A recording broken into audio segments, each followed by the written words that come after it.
And if you are there, please give a high five or give a chat or give a reaction on our live stream as well. Thank you so much. Now we will go with our next speaker, Tuuli Siskonen. Tuuli is presently working at Wärtsilä as Senior Security Analyst. She is also having a critical role as an instructor at National Defense Training Academy of Finland. So we would like to have Tuuli's insight how we are going to shape the future of next generation in cybersecurity. Welcome, Tuuli. Thank you so much.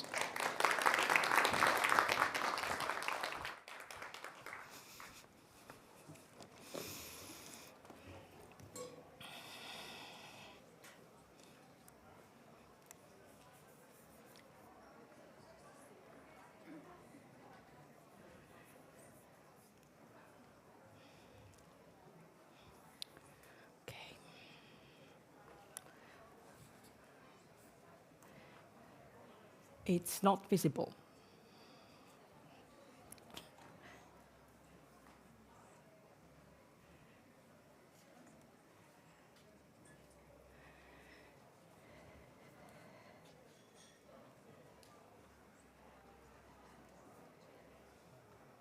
And I think we are in production. So good day or good afternoon, everyone. I am Tuuli Siskonen. I'm really proud to be here talking for all you women and gentlemen about important topics. I find Katarina's presentation very insightful, and there are a couple of things, couple of words that I would like to take with me from that presentation.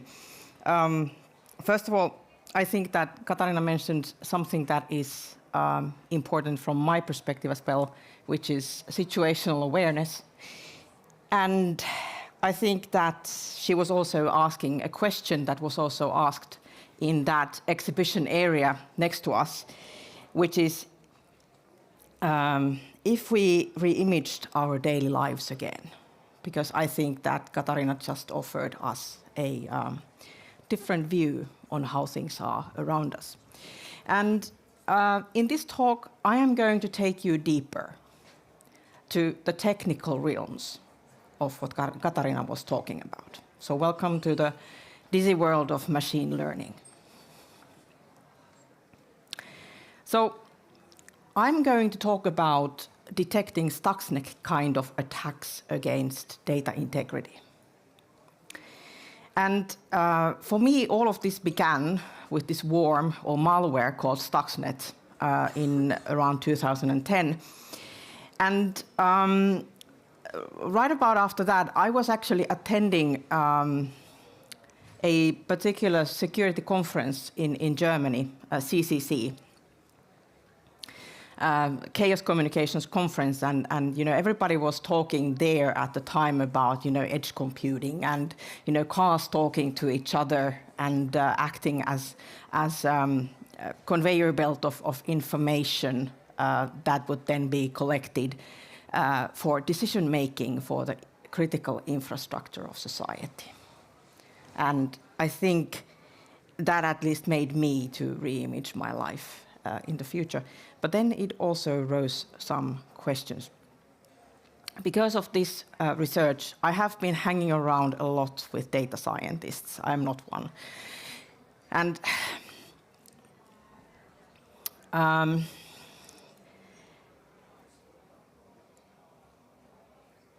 if you think about the data scientists, what do you think they are doing when they let their hair down a bit, like, relax a bit, get together over a fireplace or something like that? What do they talk about?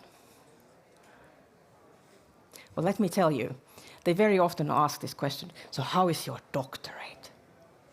Are you a doctor yet? And there was I, the security guy. I was, staring at my toes, like, waving my hands like this, saying that, don't mind me, I'm just a security guy. I'm not a doctor.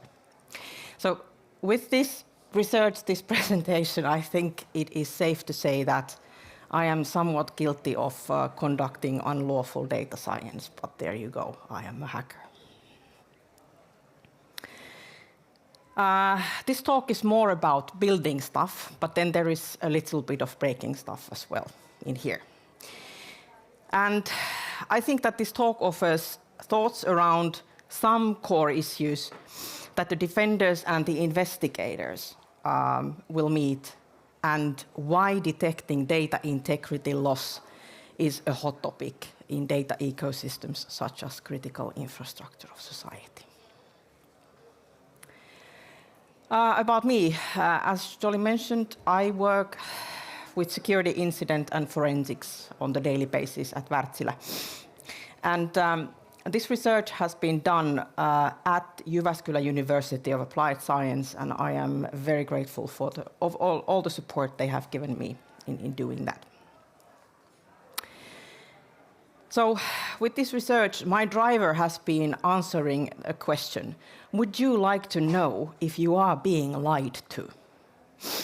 So how do you know if you are being lied to? That question started to sort of bugger me in all of those conferences in Germany back in the day. But let's meet the liar. So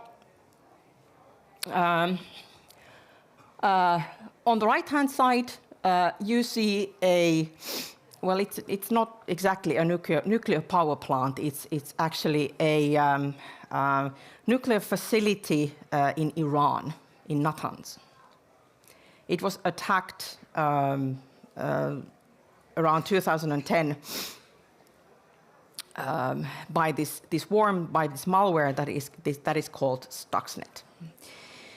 And this is what the geopolitics is boots on the ground.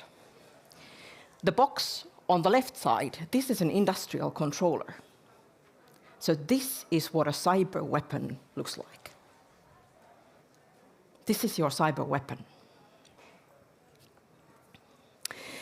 In this particular uranium enrichment facility at Natanz, they used to house a forest of these, thin tower-like pipes that in turn house equipment that spin really fast to enrich uranium.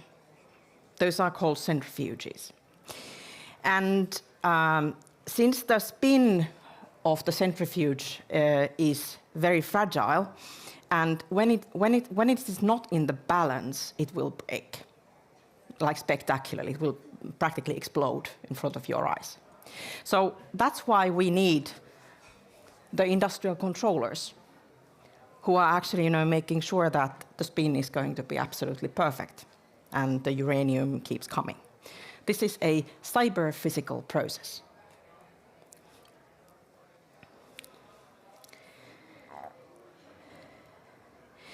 But then you might ask that when we talk about cybersecurity or hybrid operations that Katarina was mentioning, who cares about integrity anyway? Now, hand to your heart, security professionals around here. Out of the letters in the CIA triad, I is the least sexy. And myself, I am a hacker by professional profile, and yet I ended up researching data integrity. But if you look at the spread of Stuxnet malware in this map on its heyday, I think that sort of highlights the importance of integrity in a very convincing way. Wouldn't you agree?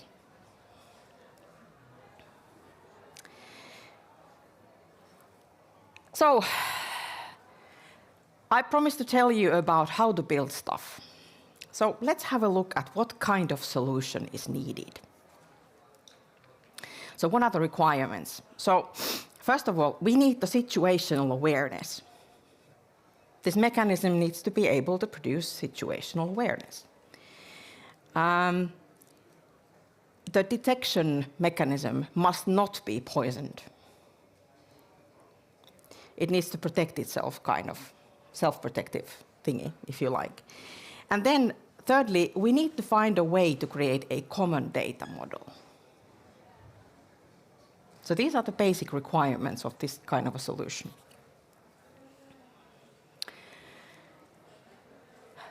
So then you might ask why neural networks seem to be the way forward in this case. And there are historically very good integrity management solutions available. We can mention database locks, intrusion detection or intrusion prevention systems, code signing, the blockchain approach. But with Stuxnet type of record and replay attacks, that's what happened in Natanz, all of the approaches seem to have deeper issues. So let's have a look at these next. Database write locks. This has been around from the dawn of relational databases. This is old as a dinosaur thing. And the basic thing about the write lock is that it just tries to stop, two processes writing on the same database cell at the same time. That makes sense because otherwise a computer system would be sort of crashed anyway. But the problem with the database write lock is that it doesn't know a lie when it sees one. It doesn't have that capability. So that doesn't work. No dice.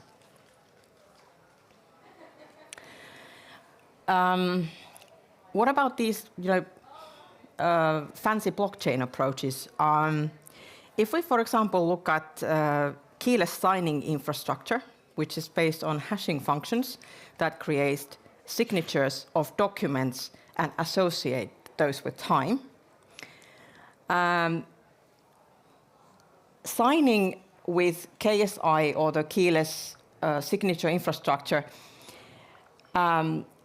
is probably not going to help us either, because being able to prove that a piece of data existed at a given time does not make any statements about the correctness or integrity of automation processes. Also, in these embedded systems, one of the key features is that they are low on computing processes. So crypto is kind of most of the time out of the question. And as Ralf Langner, who has been doing extensive research on Stuxnet right from the get-go, mentions the major vulnerability that Stuxnet exploits is that present controllers do not allow for digital code signing.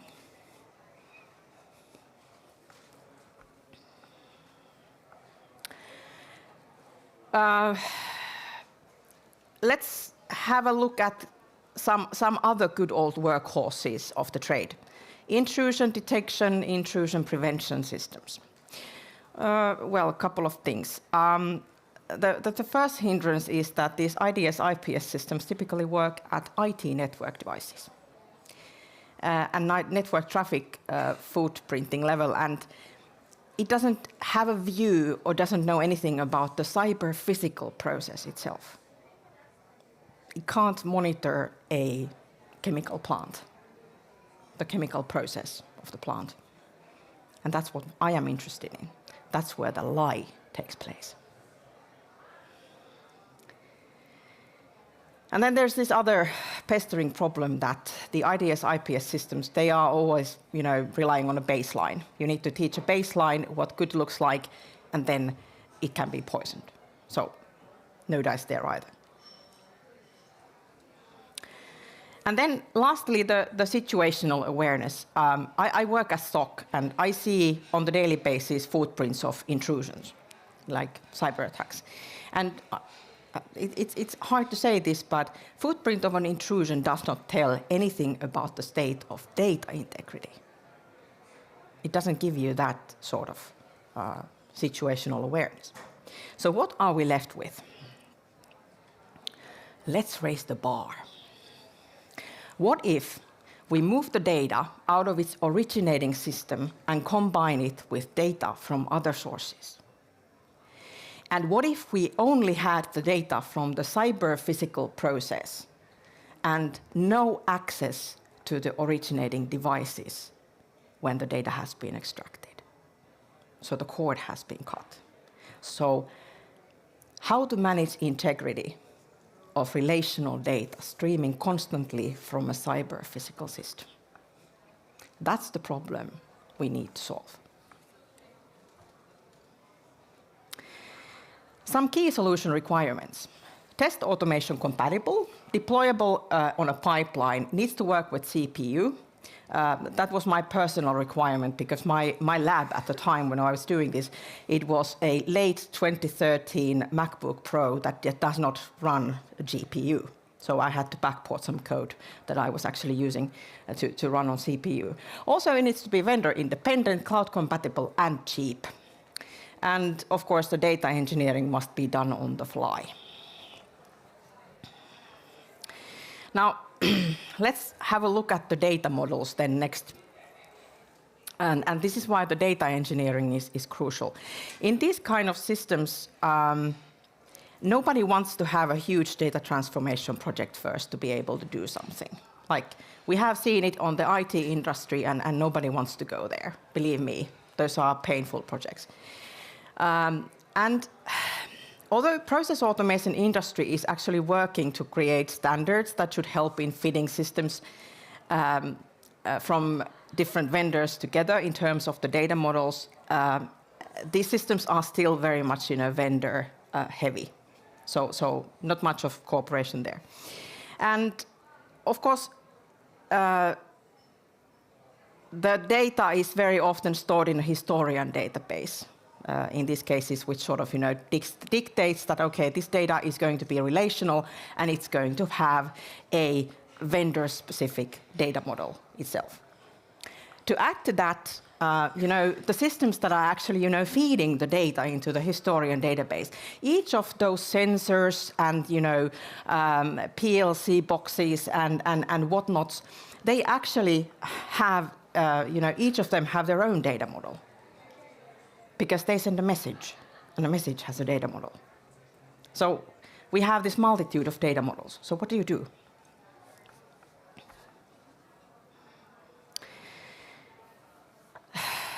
So I thought that machine learning and especially neural networks could come into help in here. But then I realized that in order to manage with the data itself, the system needed to be self-learning. It needs to be able to resist poisoning, and it needed to be able to predict the future. Predict the future. Also, the solution needed to be able to form a common data model for relational data with different original data models. And of course, we needed tools to implement all this. And at the time, one of the issues was that relational data was not such a thing that was actually, fitting for solving problems using then available machine learning algorithms. It was unusable. And for a moment, I thought that, okay, I have hit the wall here, and this is the end of it. But then came this one. You may remember this one from 2017. So it's probably nothing on today's terms, because we are all used to the fact that all the LLMs are going to create whatever images that you want them to create. But in 2017, this was a groundbreaking thing, because this was the first time when a machine had dreamed people who did not exist. This was really, truly groundbreaking stuff. And when I saw this article, I realized that, there is a machine learning model that is actually capable of dealing with relational data. So I was back on the saddle again. Good. So my solution was to start looking into graph convolutional networks. And shortly, it is somehow comparable to a file compression algorithms, with the exception that it produces new information. So new information comes out of it. It's like a file compression algorithm, except that it produces a cat.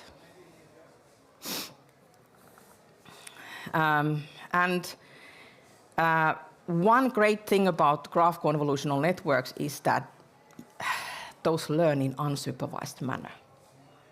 So that was the second tick in the box. But then for the prediction part, for looking towards the future, we needed something else. And we needed a variational autoencoder to do that. So combining these two things seemed to be the way to the solution. That was not quite enough. It's not enough ever in these circumstances to have just the algorithm. You have to understand that it is actually a sort of a development framework for you. And then you have to make your own solution using it, basically. And I will explain shortly how. So these machine learning models, they are kind of executables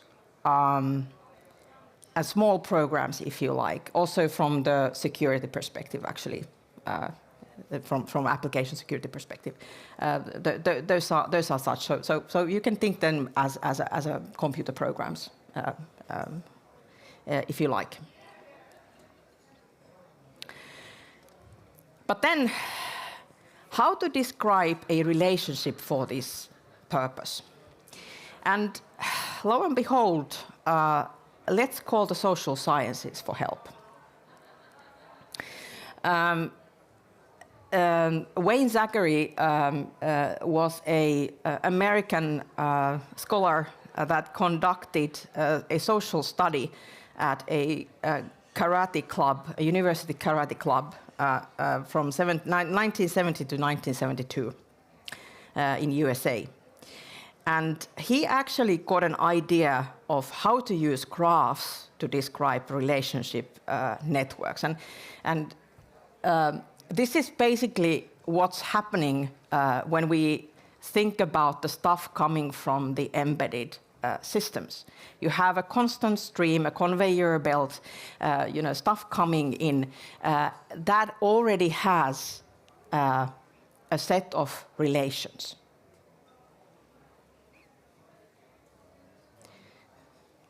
So this is the solution that I was actually building.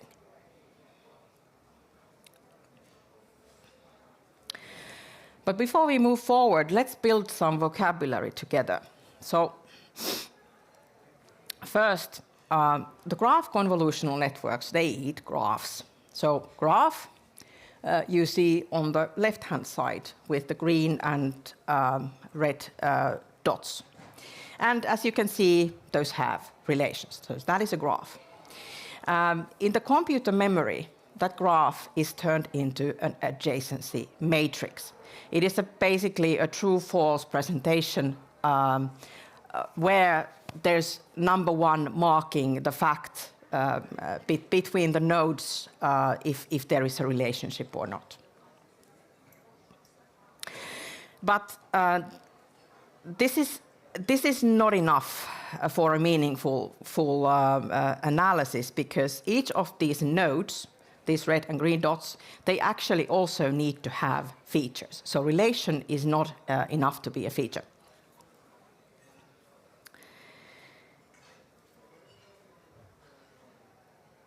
And also, for this purpose, we need a feature matrix. So these are the things that we feed into the program, and then, and I need to move forward. And then we can start, predicting the future. So it's incredibly hard to actually, somehow make it visible, what does machine learning look like? And in the right-hand side corner, you see two data sets combined together as an adjacency matrix, and that's what it looks like. It's incredibly boring. It's like, watching a washing machine to wash your clothes. So nothing, no fun here.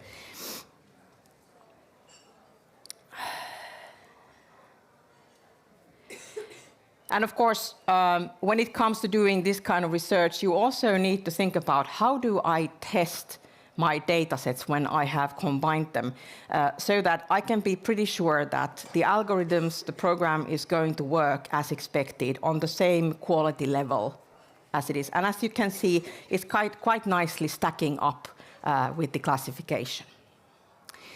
If we think about that, okay, what does the common data model look like in the memory of the computer? You can think of it as a cube with additional humps.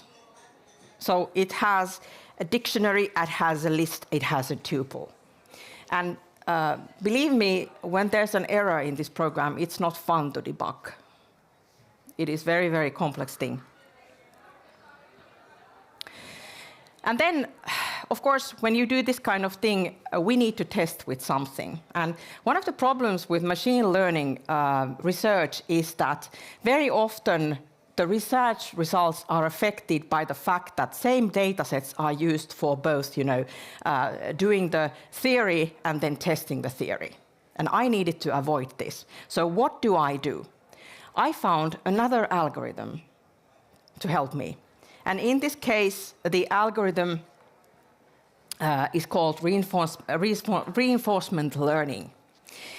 And I found a nice implementation by Han-Yun Dai, who was actually able to make adversarial versions of graph convolutional networks that in turn were able to produce me data that did not exist before.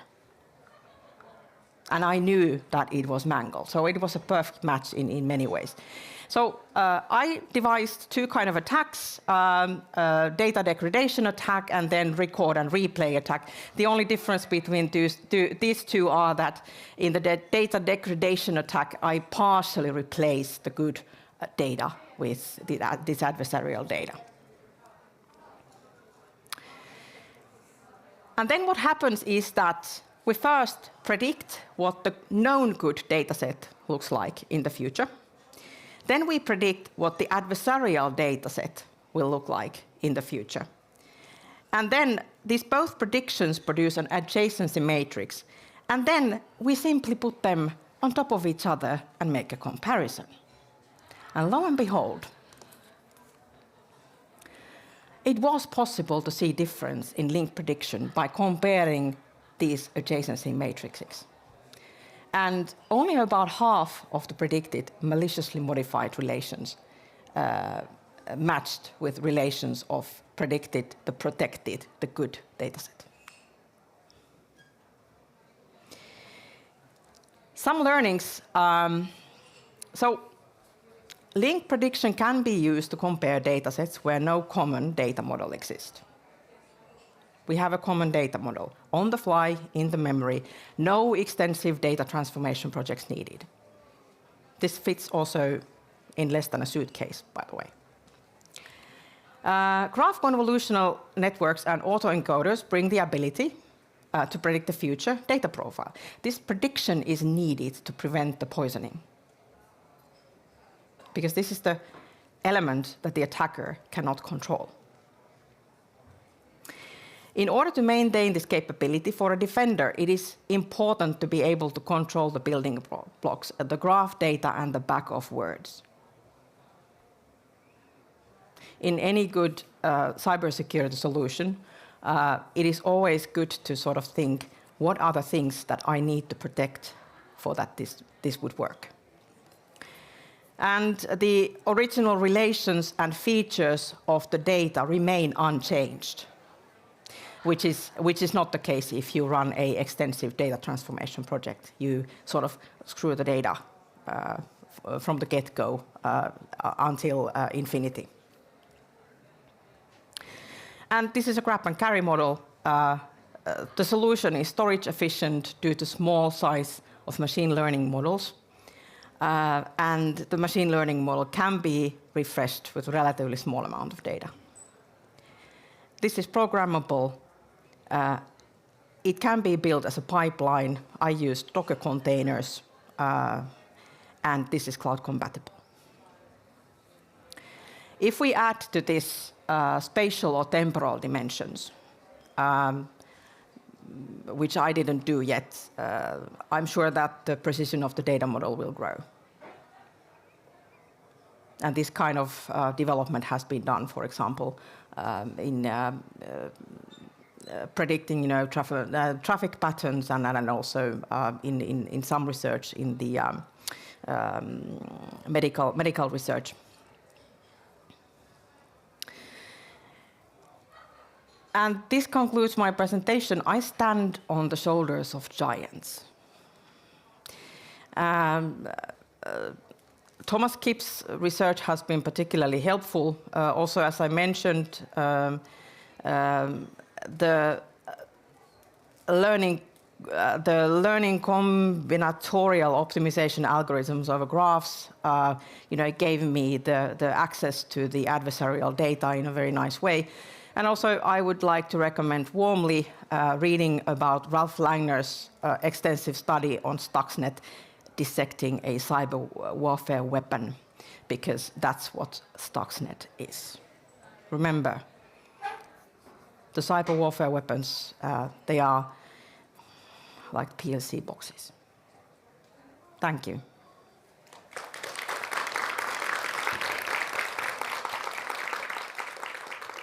Thank you, Tuli. Thank you so much. That token of appreciation from all of us. Thank you. Thank you so much. That was an insightful talk, and please give a warm round of applause for Tuli once again. Let's do that.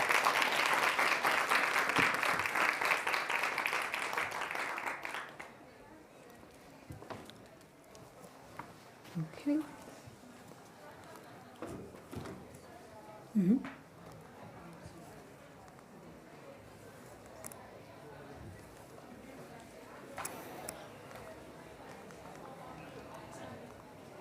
Sorry for technical glitch.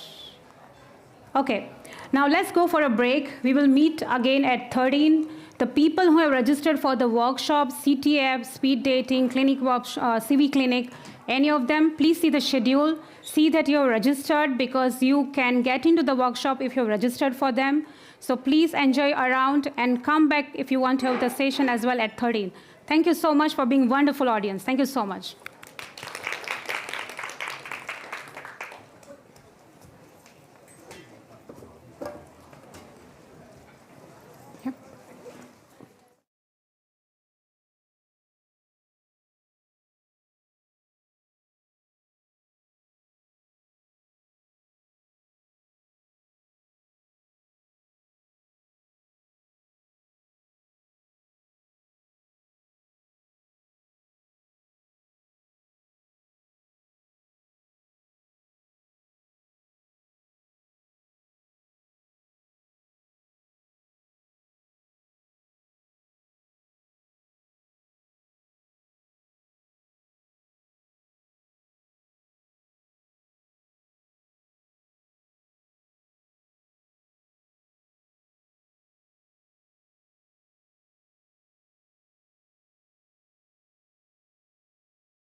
Good afternoon, everyone. My name is Victoria. We have met earlier, and welcome everyone online as well.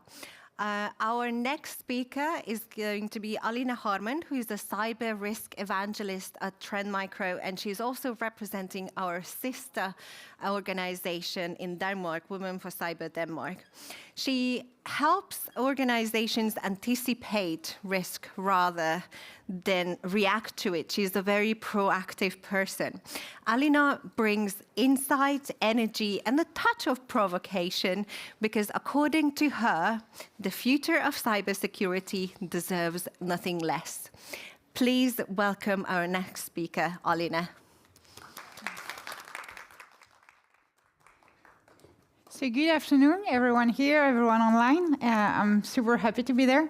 I came with that cup. I was doing some cleaning at home, and I found that goodies that we have from Trend Micro. I'm going to read to all of you what's on the cup.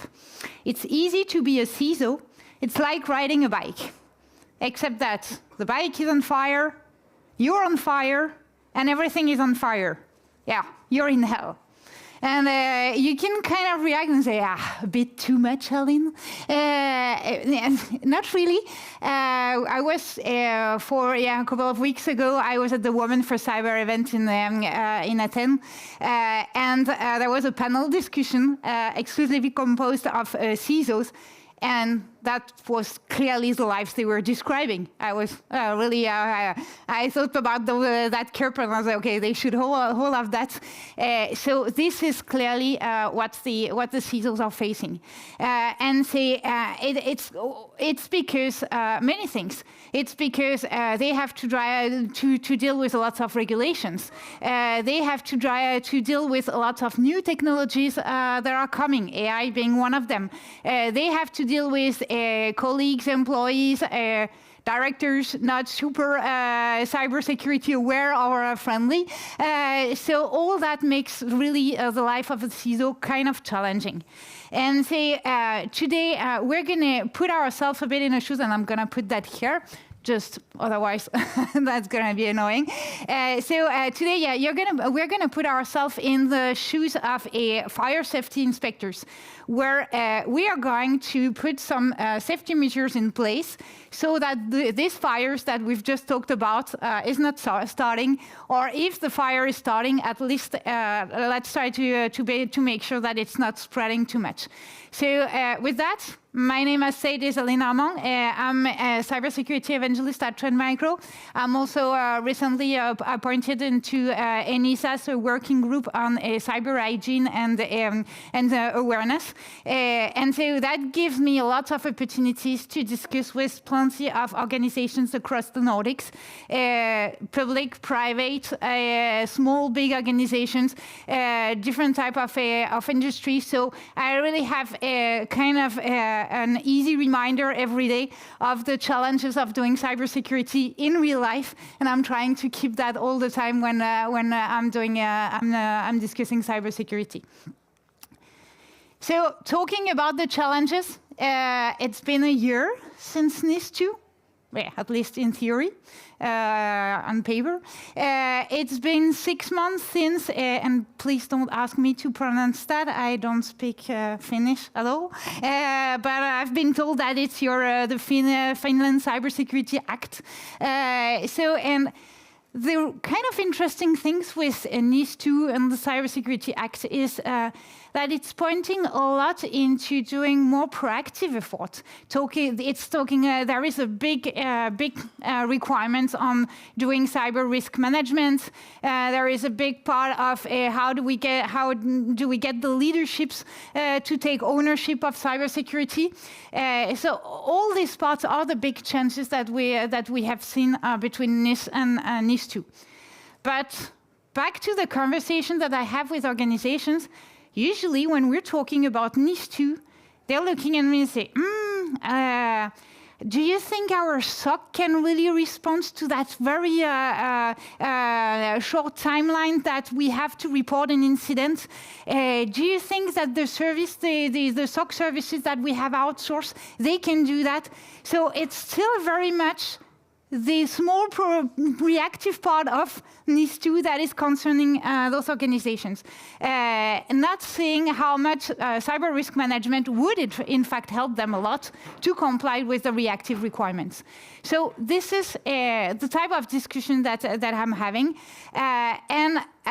When I'm seeing the challenges that AI is starting to pose to those organizations, whether they know it or not, then we are kind of in a tough situation. Yeah. Why do I say that? So, if we take the World Economic Forum Global Cybersecurity Outlook, the one from this year, they have interrogated cybersecurity people, who said that 66% of them, they see that there will be an impact of AI on cybersecurity. Well, at least everyone knows that. Well, yeah. Only 37% have some kind of AI security process in place.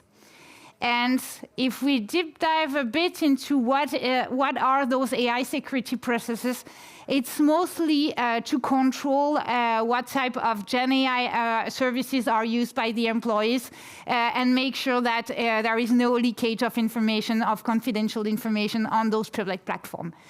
That's more or less it for the majority of organizations. So we have, again, that kind of disconnect to say, okay, we have a new challenge coming in. We know that there is a challenge. We suspect that AI is not just about using ChatGPT or or Copilot. We suspect that some people in our organization are doing a bit more, building their own LLMs, their own applications, etc. But yeah, let's wait and see. Or not. Yeah. Thing is that AI is not gonna go anywhere. AI is definitely here to stay because AI is really transforming the way companies are doing business.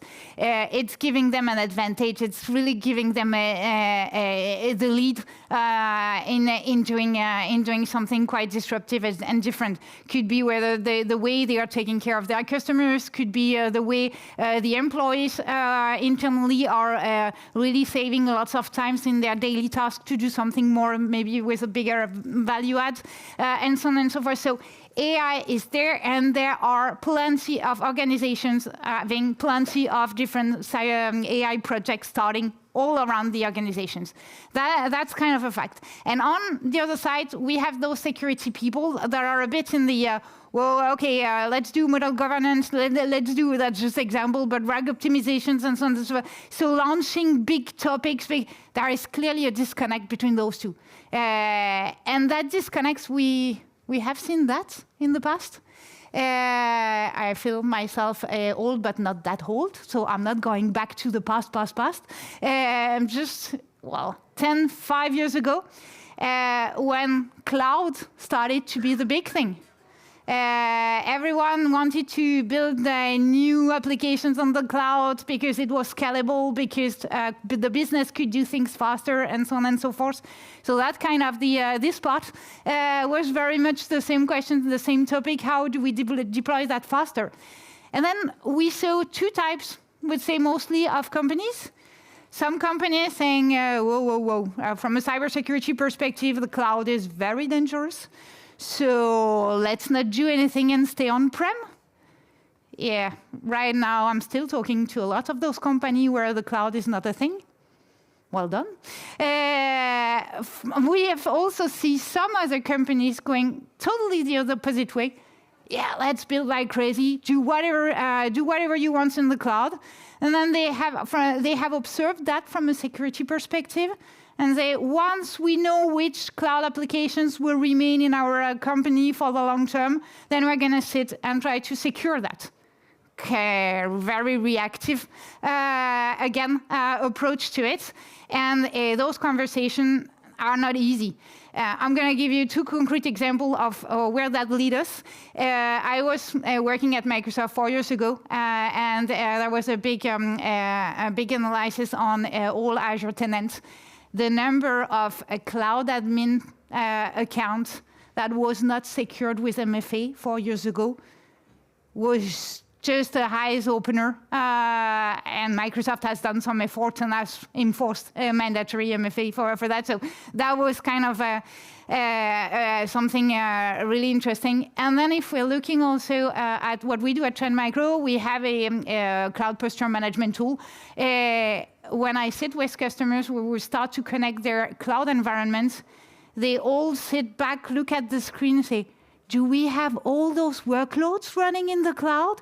But who owns that? Oh, but he's left the organization. Oh, but there are vulnerabilities. Or, yeah, of course. That's kind of that's where we are with the cloud. So yeah, put AI on top of that. It's going to be nice if we keep on staying reactive. So we definitely need to do something differently. But where do we start? I think we're going to have to start by not doing compliance. Okay. Now, we were saying that I'm a bit provocative, so not doing compliance, yeah, no. I'm not saying that compliance is not important. Please do compliance, otherwise you're going to have problems. But we're not going to do security by compliance.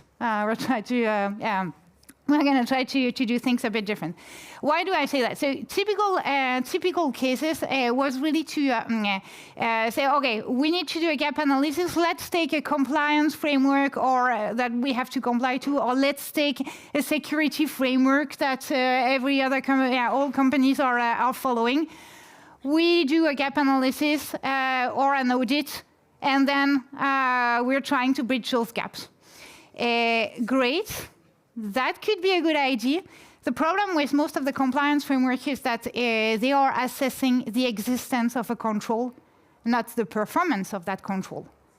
Meaning that I could have a SIEM system. Plenty of compliance frameworks are asking for having somewhere together logs, and so kind of what the SIEM system is doing. Yeah, I can have that. But if I'm not sending the right logs, having the right detection models on those logs, that SIEM system is useless. And in case of incident, I might miss that incident because my SIEM is messy. So doing compliance is great, but it's not making you resilient. So for a resilience perspective, this is exactly what NIS2 is flagging at. We need to do more cyber risk management. We need to be more proactive. We need to have that cyber hygiene in place before looking deeper into how we deal with an existing incident. Again, let's start to prevent from the fire to happen in the first place. And NIS2 is saying something quite interesting, that NIS2 is requiring that we assess the efficiency of the security measures. To do that, I'm sorry, but you're going to have to put KPIs in place. And if you need KPIs, you need data. So that means that you really need to start having a look at how we gather those data that we need to take the right decisions that leads us to putting the right measure in place that really have an impact on our organizations. And so the thing is that you have plenty of data in organizations, maybe too much. So that can become very confusing. So that's where, and that there is kind of, I really like that equation because the risk can really drive the prioritization of what you're doing. And the cyber, in that case, we're talking about the cyber risk. Why do I say that? If you look at all the data that you have in your in a typical environment and cybersecurity environment, all the existing solutions in place, the logs or the functionalities that they are delivering, they are contributing to one of those two elements of that risk equation, either determining the likelihood of something to happen or the impact of something if in case something is happening. Let me take a few examples. We're in an organization, we can see that some devices of our employees are still not patched. They still have vulnerabilities. Yeah, you've done many trainings about that. They have done their yearly security awareness things. They know that they should patch, they don't. Yeah, that's how it is. But you also know from your IAM system that those employees, they have no admin rights whatsoever. So in terms of impact, if something happens, that's not cool, but, well, the impact is minimum. You also have, from the threat intelligence feeds that you have in place, you have the information that this vulnerability is in fact not really exploited in the wild. Or it is exploited, but maybe in Asia and not in Finland or not in Europe. So the likelihood is also very low, meaning that that risk is posed by those employees not updating their device is fairly low. And here I'm just giving you a low, high, etc. for simplification. You can push the system and do cyber risk quantification to really have numbers associated to that. But let's keep it simple today. So we have those employees and those devices. On the other side, we've just been informed that Bob, he's our cloud admin. Yeah, we were talking about that earlier, so let's continue with that. Our cloud admin, his credentials has been leaked, and they are available on the dark web. So the likelihood of those credentials to be used, hackers will probably try those credentials at a point in time, so the likelihood is pretty high. The impact, back to what we said, do we really want someone to mess up with our cloud environment? Not sure. So the impact is quite high. So now should I spend time, because I only have that time of a day. I'm not a vampire, so I'm not working at night and anywhere. Do I want to spend, again, more hours with those employees talking about vulnerability management and so on? Or do I want to talk to Bob, or to put in place some process where he can reset the credentials automatically? Definitely I'm going to talk to Bob. And here again, I'm not saying that vulnerability management is not important. I'm talking about specific events that bring specific risks. If we're not talking about vulnerabilities on those employees' devices, but we're talking about a new vulnerability on our network devices or on our firewalls. Yeah, that becomes much more critical for the organization. So of course I'm gonna the likelihood, the impact, and all this information. Of course I'm definitely going to go to the network team, and we're gonna get that patch right away. So it's not a matter of doing patch management, doing identity and access management, and so on and so forth. It's really having all the data in one place, where we can determine the likelihood and the impact for each and every situation, and then assess the risk and prioritize what we are going to work on for the rest of the day, the week, the months, etc. So that really also helps you bring together everyone, the business, the SOC team, so kind of the reactive team, and the risk management and cyber risk management team all together around the same data and the same risk information. So you're really creating convergence into the way you're working with cybersecurity into your organization. But for that, you're gonna need them. You're gonna need the leadership.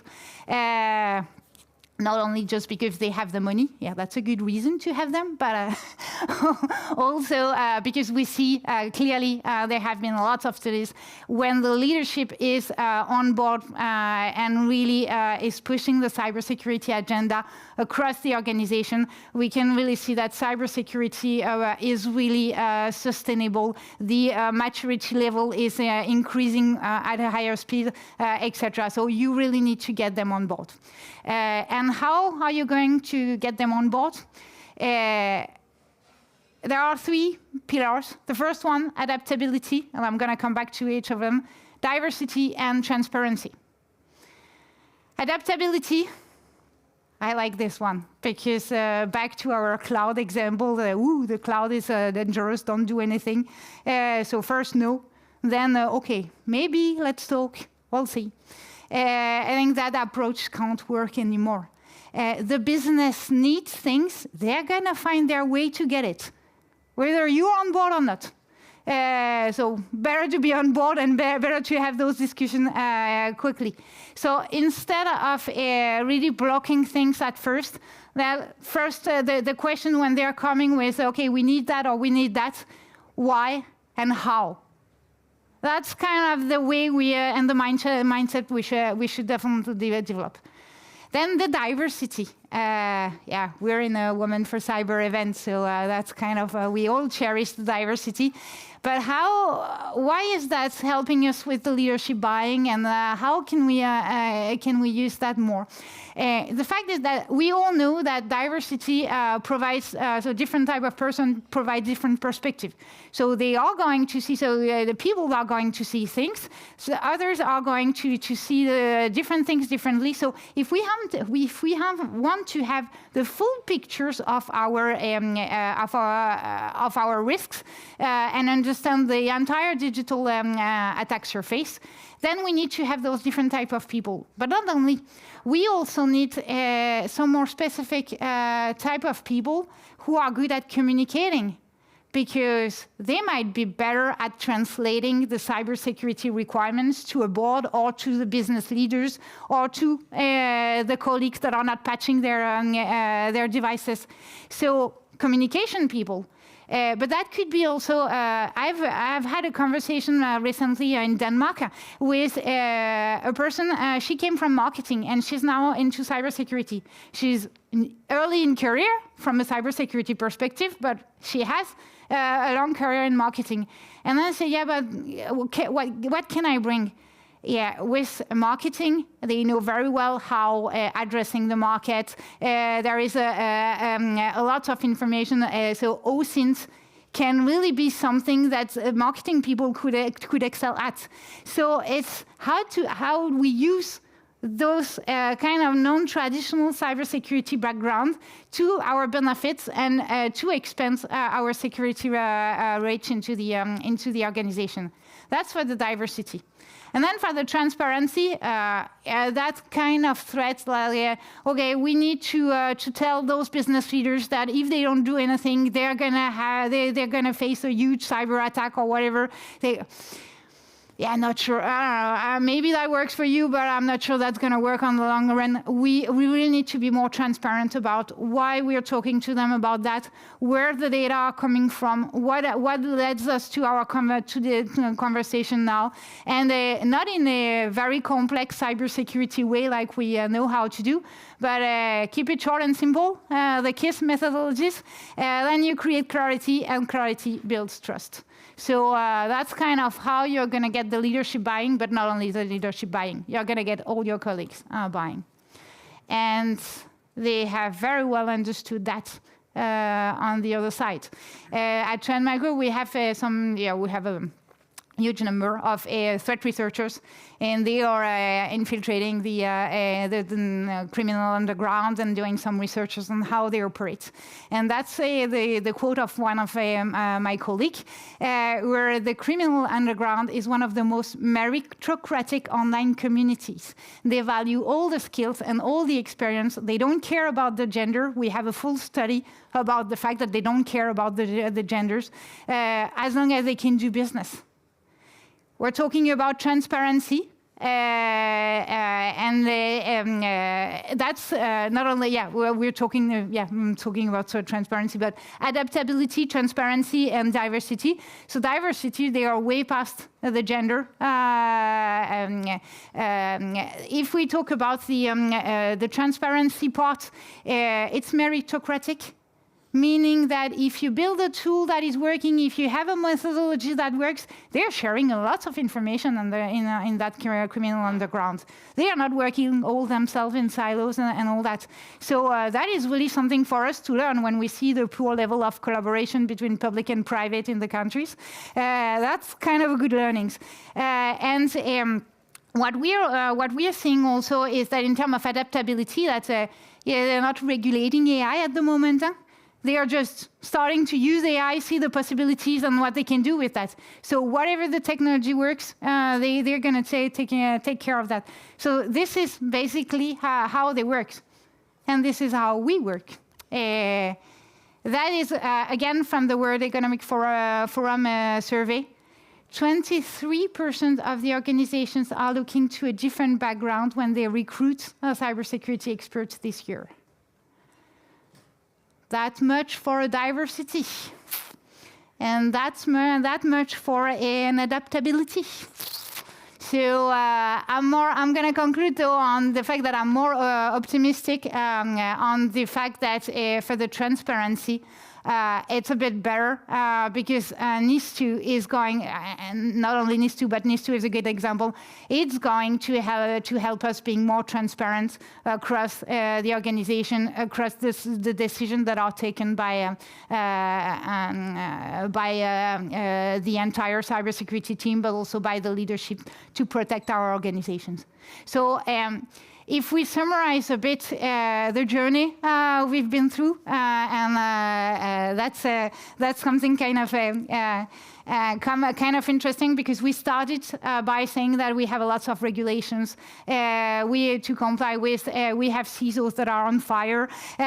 We have lots of we have AI coming and challenging again all that, and we have that posture where either we can wait or we can do something. So the first thing is really to be able to regain that visibility over the unknown in our organizations. That's going to be key, knowing the unknown, and then based on that, gathering all the inputs that we can get from already existing tools or solutions or teams in the organization. It's not necessarily having massive investment into again, new tools or new technologies, but just gathering all that, having a process for digesting those information, correlating all those information into a valid cyber risk for each and every organization and each and every team into the organization, so that we can take the right decision. And if we do that with teams of diverse people, they're going to be able to see more and to take those decisions probably in a more efficient way. We're going to get the leadership buying, we're going to be transparent, and we're going to be adaptable, because we're not waiting for something to happen, or we're not waiting to see how hopeful could become AI in the future to decide to secure that. So yeah, proactive security start here. Thank you.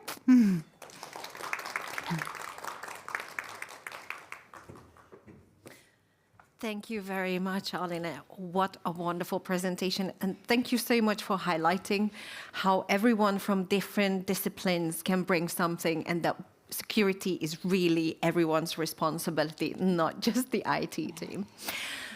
We do have a little bit of time, so now we have time for a Q&A. Is anyone in the audience would like to ask something? No? Yes?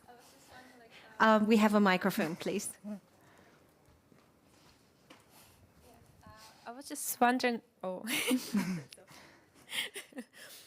what can be a proactive security? What can be, I actually thought that we always just need to analyze what was happening, like what kind of incidents are happening, and then we can kind of make predictions based on that. But when we're talking about proactive security, and like you mentioned also, criminals, like they're like not probably don't work that much with like previous data. They're just trying like new stuff. Like, so what could we do like in this way? Yeah, so to become proactive can mean a lot. It can mean not waiting for the business to adopt AI and to have a long-term running application before securing it, really being onboarded early stage into those conversations when they want to do something, and being part of those conversations, that's already being proactive. It's also, when we're talking about being proactive, it's also trying to understand if the project that we are running from an IT or security perspective are really the ones impacting and reducing the risk that we are facing. I have plenty of conversation at the moment with organizations who has identified that they need to work on their vulnerability management. They do vulnerability management in a way, and they can see that still devices are not patched and all that. And so for them, that's exactly the problem they have. That is not data-based. That is fully a sentiment, a sensation that they have, probably because some other people are reporting it, and we read a lot about vulnerability management in the press. Being proactive is really to have a look at all the problems that we could potentially have and working on identifying and prioritizing the ones that could have an impact on reducing the risk. So those problems or those problematics are not just a kind of a first in, first out.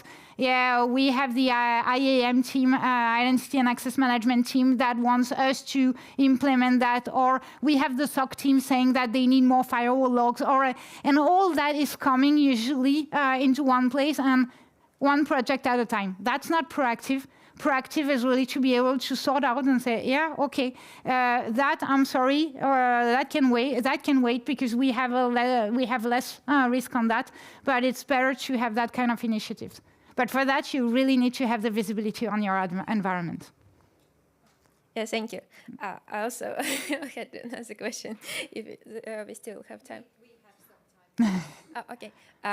Just because I think like I had a course about risk management, but like I didn't go that deeper, or maybe like I don't remember it that well. So when you were talking about the formula that risk equals to likelihood multiplied by the impact.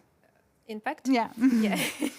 I was just thinking like, how would you calculate it? Like if you have a low likelihood, but like high impact and so on, like, and would you calculate like risk in the level like low, medium, high, or is it like on this level you kind of interpret level of the risk a little bit differently? Yeah, I know that it's an easy way to start with those low, high, medium. But then you end up with those metrics and different risk framework. We're gonna give you different type of answers to that. I'm more a big fan of numbers. So medium means kind of nothing. High, medium, or low, medium can totally change the what you're working on. I think on the market now, you have plenty of ways to at least have some numbers attached to those risks, without going. Of course, if you're part of a team where you have you can do cyber risk quantification with the kind of dollars or euros value on if something happens, this is how much that's going to cost us. That's the ultimate answer. That's the perfect thing, or almost. But you can also have a kind of a scale from 0 to 100 or from 0 to 50. You have plenty of tools now that can help you to make those computations. They're based on cyber risk quantification algorithm, just making that information easily available for the cybersecurity experts and for cyber risk management specialists. So numbers, that would be my answer. Thank you.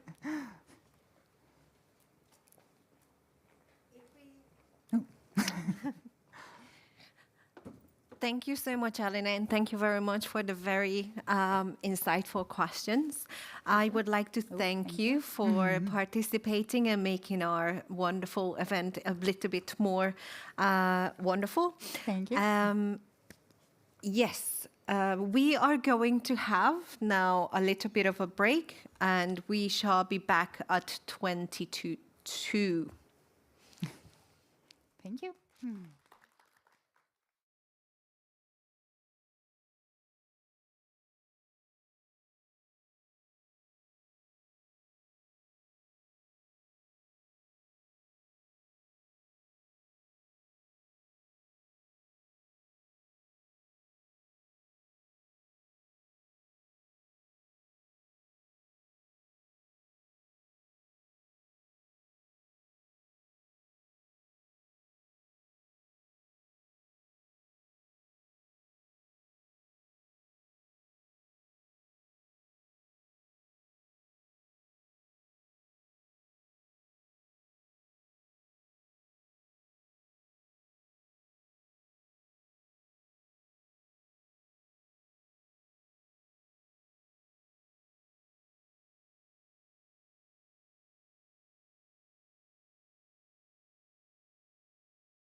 Welcome back, everybody.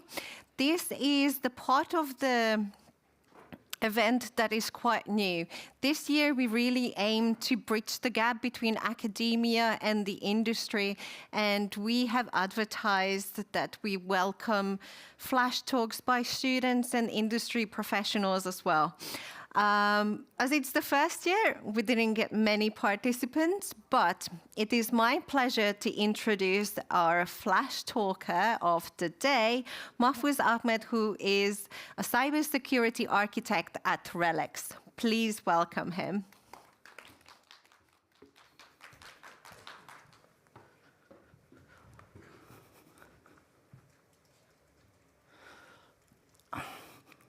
Hi, my name is Mahfouz Ahmed, and I would like to talk about short cloud sovereignty. So doesn't it scare people, like when our government official using national security discussion on Microsoft Teams? Which one is owned and operated by foreign governor or foreign company? So this is where the cloud sovereignties matter. So it's not just a convenience, it's a control. So we often joke about this, there is no cloud, there is just someone else's computer. But that computer, most of the time, is outside of our legal jurisdiction. So which means we cannot do anything against the other country's law. So this is me. So I'm working as a security engineer.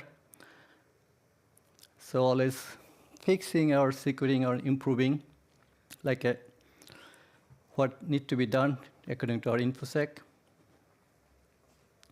So what does it mean, sovereignty? At its core is supreme authority. In cybersecurity, it means where the data is stored. It is not only enough. It means who has the power to access, own, and even seize the data. So this is like a more control issue. Yeah, I did this for fun and asking like a co-pilot what could be like a could go wrong with this GDPR and then NIS2 or other all of the fancy rules word for the cloud if we don't have a proper sovereignty right. And this is us, like we are chasing carrot when we don't have our own infrastructure. So no infrastructure, no control. So if we look at the cloud landscape, most of the cloud companies is owned by USA. So that means even if the data is stored in Europe, most of the, and still US law can apply on this thing. This Cloud Act make it crystal clear. Doesn't matter where the data is, where it is stored, regardless of their policy, US law can access the data. So now we can compare Cloud Act is more stronger than GDPR or which one. If we don't have a cloud sovereignty, if we don't have our own infrastructure, if we don't control the data, so what we are becoming? We're becoming like a digital colony. So which means if we provide more cloud infrastructure, even in Finland, storing the data, but actually we are not using it, or we are not owning it, we are just using it like a renting. So who is the controlling this, and who has more power over this thing if it's coming to the sovereignty issue? So I don't, in my personal belief, I don't think like if infrastructure by other countries, and if something happened between these countries, Europe and America, now between it's like a NATO. So of course, America not going to support Europe. They're going to take advantage of this thing. So the choice would be ours, like have digital sovereignty or digital colony. So to make this thing, we shouldn't use the cloud. We should build a cloud, not just renting it. And inspire people to make more, how do you say, like use like a European-made cloud. So which will be more secure. And who can make it happen? Anybody can do this thing, even who's just starting or who's cloud engineer or like some politician could do that or who has lots of money. Either way, anybody can do this. And especially women, they can do this thing. We need more women in cybersecurity for making policies and even leading this sovereignty infrastructure. And that was my short presentation. And if anybody have question, I'd like to answer. We have maybe a little bit more time.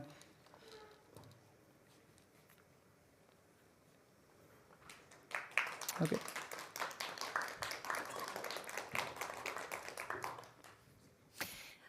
Thank you so much for the wonderful presentation. It was really nice to hear you speak about something that you're really passionate about. It really shined through.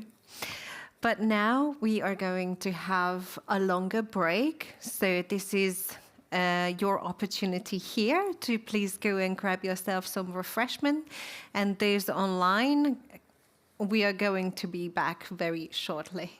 Thank you.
Welcome back, everybody. I hope you had a nice little break and you had time to have some food.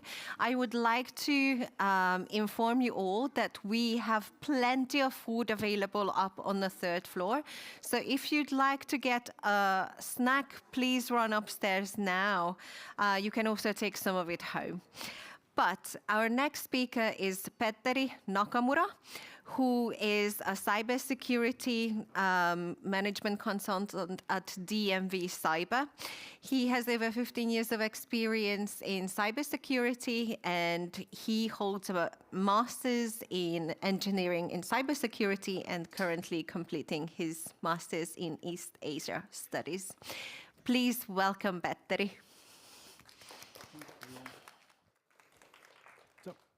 Thank you, everyone. Let's see, does this work? Does, awesome. So, as said, my name is Petteri Nakamura, and I work at the DNV Cyber as a management consultant. I work in our management consulting team, and I also have a technical background. I have basically administered Windows, Linux, networks, Azure, and all kinds of stuff. And currently I'm also studying that second master's degree in East Asian Studies, and my first one was in cybersecurity. And in my previous job, I banged my head against the Great Firewall of China for 7 years, which I guess made me ask, why do they have it in the first place? And today I want to talk to you about geopolitics from maybe a little bit different angle. And all of this is based on my master's thesis and my literature review. All the views that I present here are also only my own.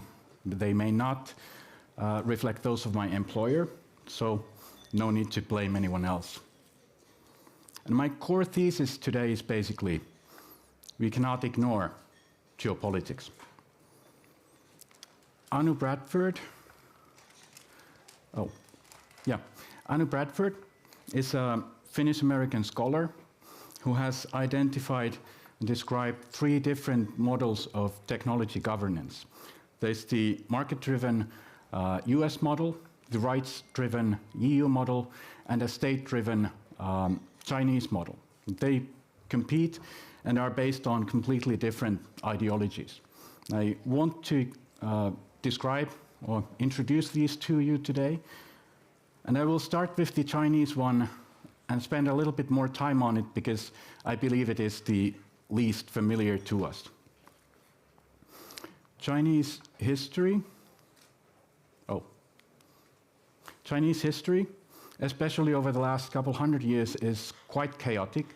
They had their century of humiliation, then they had revolution, wars, and in the end of all that, they ended up with 2 rivaling governments.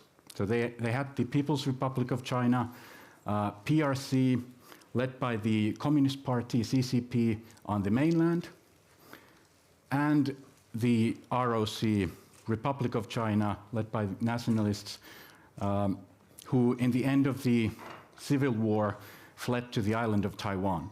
And after that, they basically went their different ways, and the PRC on the mainland became this superpower, one-party state, China, that we know today. And the ROC on Taiwan democratized and became Taiwan, that we know, and who also are the producers of these most advanced semiconductors that we all depend on. We heard about those already in the morning.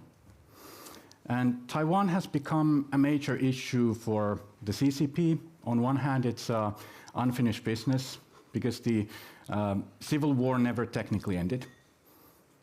And they also kind of provide this another model for governing Chinese people, and that's a problem for the CCP, who promises to unify Taiwan with the mainland with force if necessary.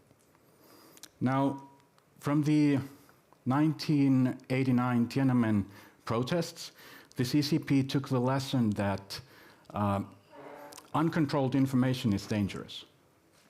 And that means that they need to control public opinion to maintain stability.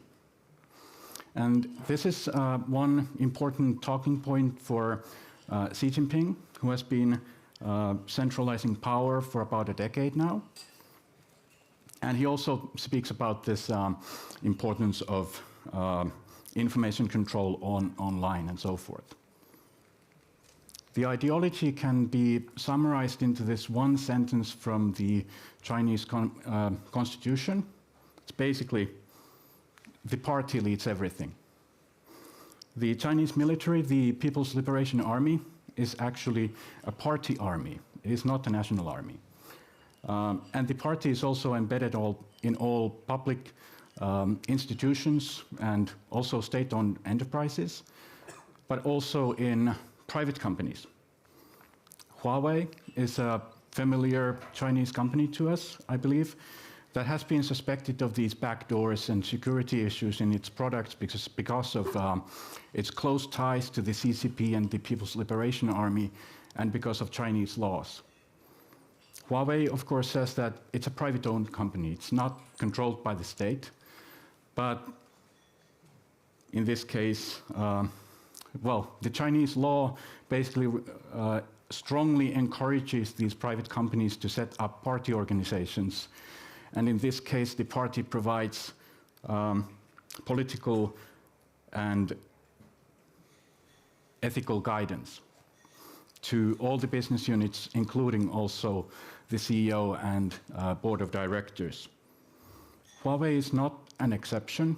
All the large Chinese companies have party organizations, and their number has been increasing steadily in also smaller companies. However, foreign companies have been less excited to set them up, and this is something that has been described as a problem by the Chinese authorities. Under Xi, China has also focused on national security to the extent that it has been called securitization of everything by some. And it has also created these cybersecurity laws and privacy laws that, for example, require all Chinese companies to assist state intelligence agencies when requested. And there is this dual circulation strategy or policy that is about reducing China's foreign dependencies while also promoting its control of global supply chains. And there's something in the news lately. Nokia and Ericsson apparently were told by Chinese officials that they are going to get pushed out of China. And the Nokia CEO asks, why does Europe still use Huawei if they are getting pushed out of China?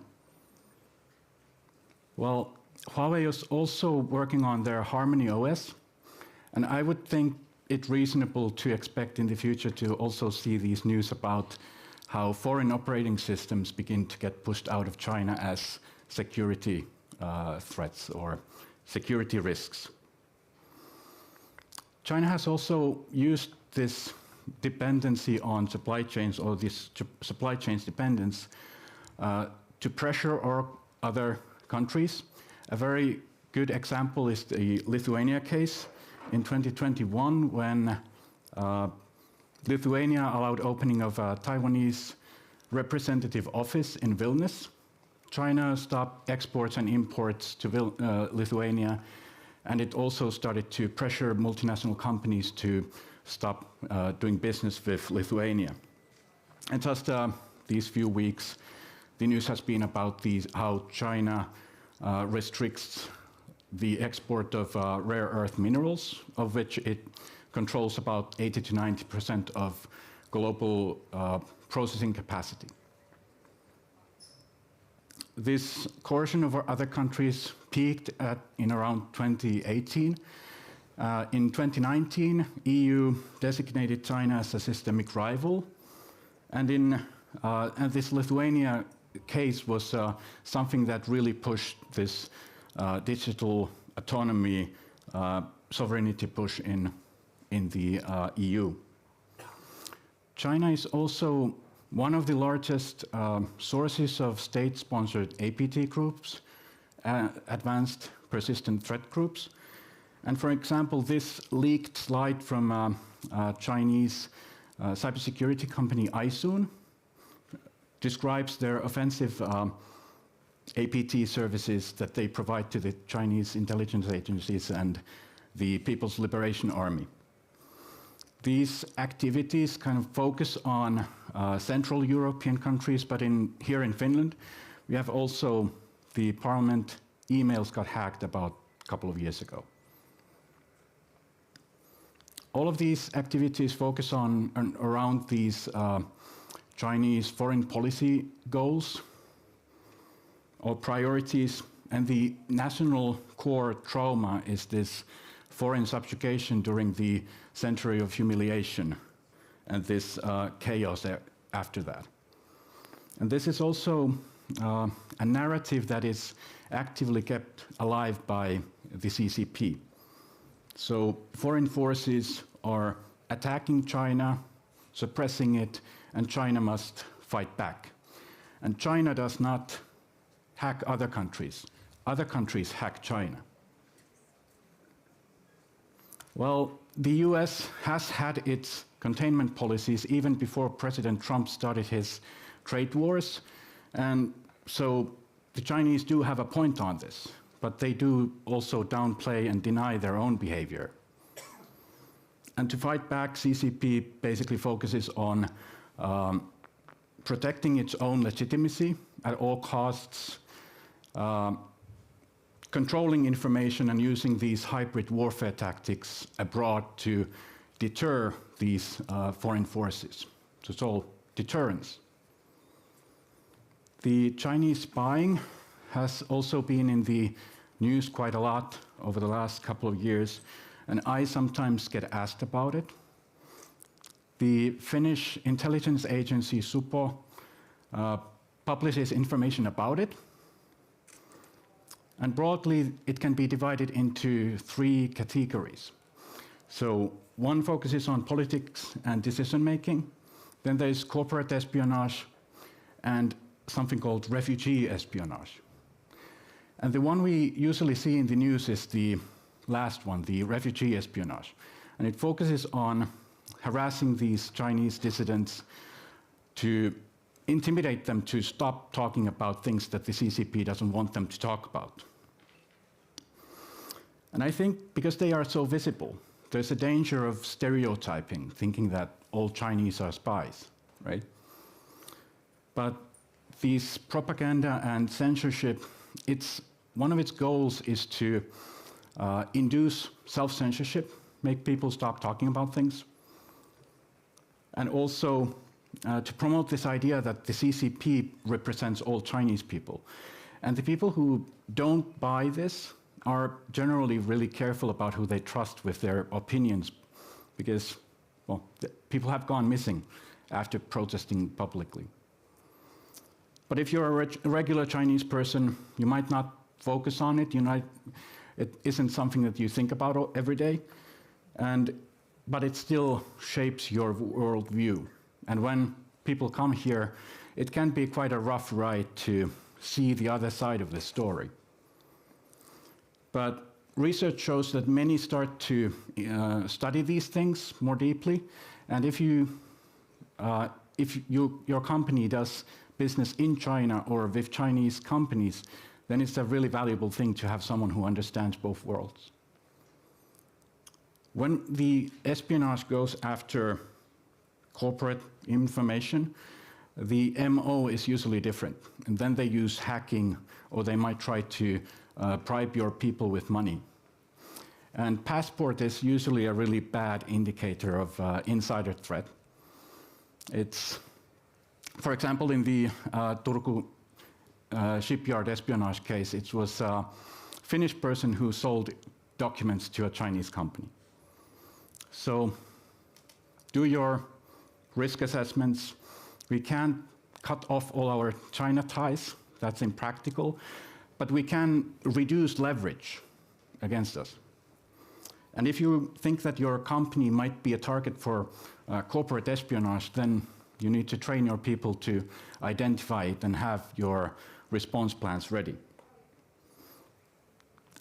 The next model, the American market-driven model, believes that companies self-regulating themselves with minimal government interference leads to prosperity.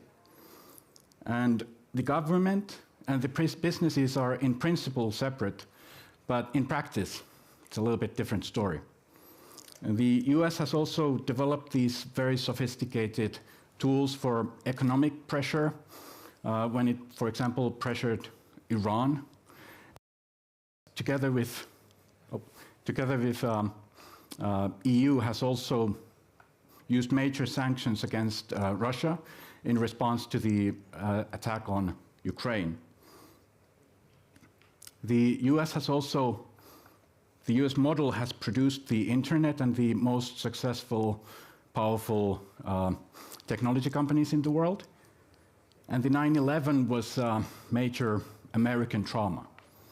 And it led directly to the NSA mass surveillance, the Patriot Act, FISA, and so forth.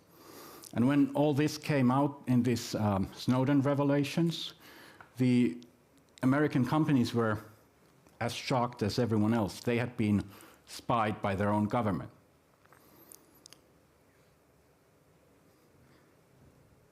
Snowden also added momentum to EU's regulation, privacy regulation, and Beijing, it reinforced Beijing's view that the US was using its private companies for its own state interests.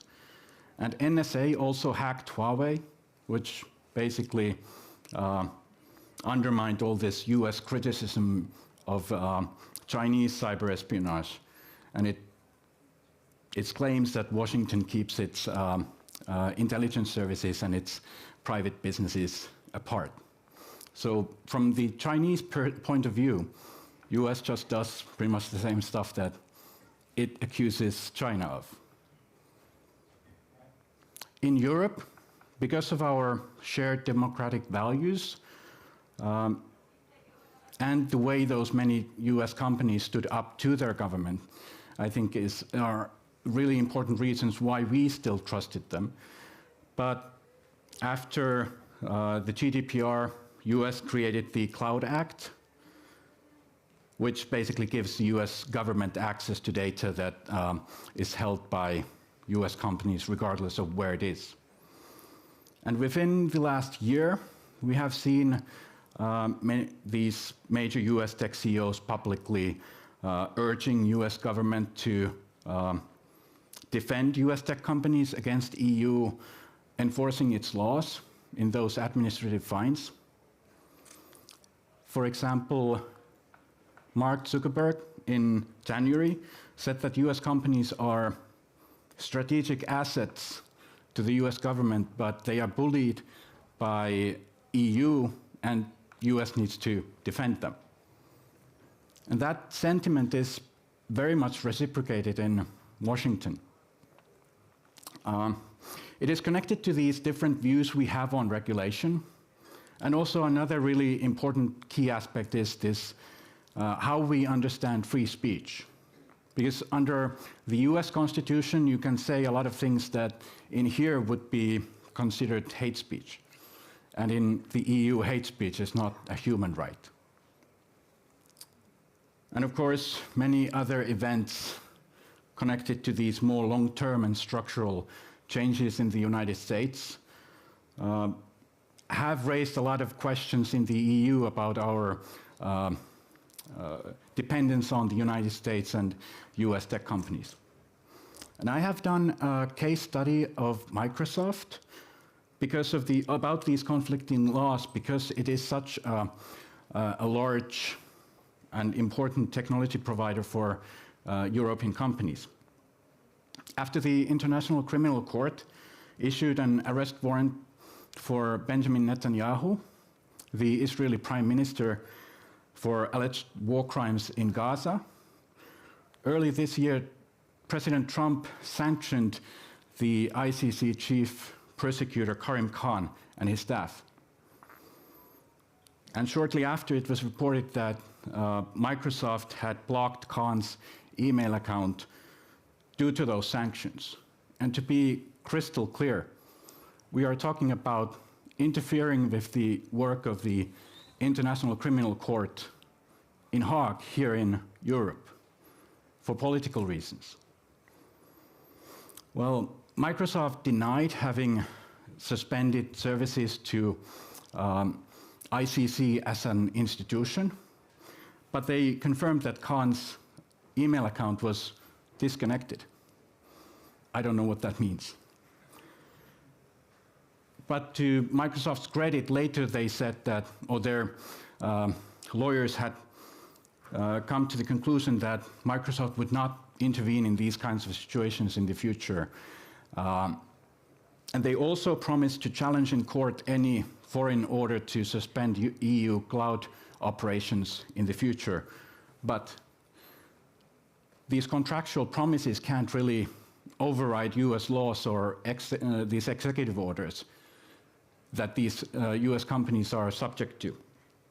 And that was also confirmed by Microsoft itself in June, when its legal director in a French Senate hearing said that he could not guarantee that Microsoft would not give EU data, European data, to the US government without authorization. And it's not only US laws that companies have trouble with. And this is also a very good illustration of these supply chain risks. In July, Microsoft reported about 2 Chinese state-affiliated APT actors exploiting zero-day vulnerabilities in SharePoint, in the on-premises SharePoint. And it also came to light that the engineering team that supported SharePoint globally was also in China. And China requires all zero-day vulnerabilities reported to the state within 2 days of discovery. And in the iSoon leak, there is evidence of how those zero-day vulnerabilities are being given to the APT actors. The late Henry Kissinger really famously said that America has no permanent friends or enemies. It has only interests. And it appears that this year we have seen those interests shift, and US companies are bound to them, unless they can separate their European operations from their foreign legal obligations. And there are very interesting precedents for this. Microsoft Cloud Services in China are operated under a local company called VNet. And the proposed TikTok deal in the US would require something similar. But I did some research on this French joint venture, Blue by Capgemini and Orange, is to me the most interesting one. They are planning to provide Microsoft services to the French state under French legal control. And because the EU usually pushes for EU-wide solutions, I'm really wondering if this can be in the future some kind of a model for the rest of the EU as well. Lastly, we have this European rights-driven model, and it's driven by the idea that technology must respect human rights. And it's rooted in our history and our traumas of these surveillance states of the past. And I really recommend going to check out this Stasi museum in Berlin and the KGB museum in Riga for some perspective. The EU is not a federation, it's a union of its member states, and that means that EU's influence comes from its regulatory power. It is strategic use of regulation, that's why we have so much of it. And EU regulation is also extraterritorial in that it gives obligations for companies who do business in the EU, regardless of where that company is based. But the big difference with the EU, with the US and Chinese laws is that they secure state access to data, while the EU is focused on protecting its, the users and citizens and their privacy. And on that thought, there's a current big issue, which is this CSAM law that would require tech companies to build the client-side scanning into their products for detecting this child abuse material. And I think this goal is very commendable, but it has faced a lot of criticism because of its privacy issues in that proposal. And my 2 cents to this would be, given our differences in our values, laws, and norms, would it really be a good idea to require these United States and Chinese companies to create these capabilities to scan our phones? Well, the EU model and our autonomy is limited because of our dependency on these foreign technologies and lack of European alternatives. Or should I say rather lack of support, because we do have alternatives. But for example, Karim Khan moved to using Proton Mail only after Microsoft disconnected his email account. So I've discussed these different models now. The US and China are basically dueling. They both have this good guys versus bad guys framing of it, and these supply chains and using them has become statecraft, normal statecraft. And in technology, we can see how these different ecosystems are diverging, and states are taking greater role in promoting security.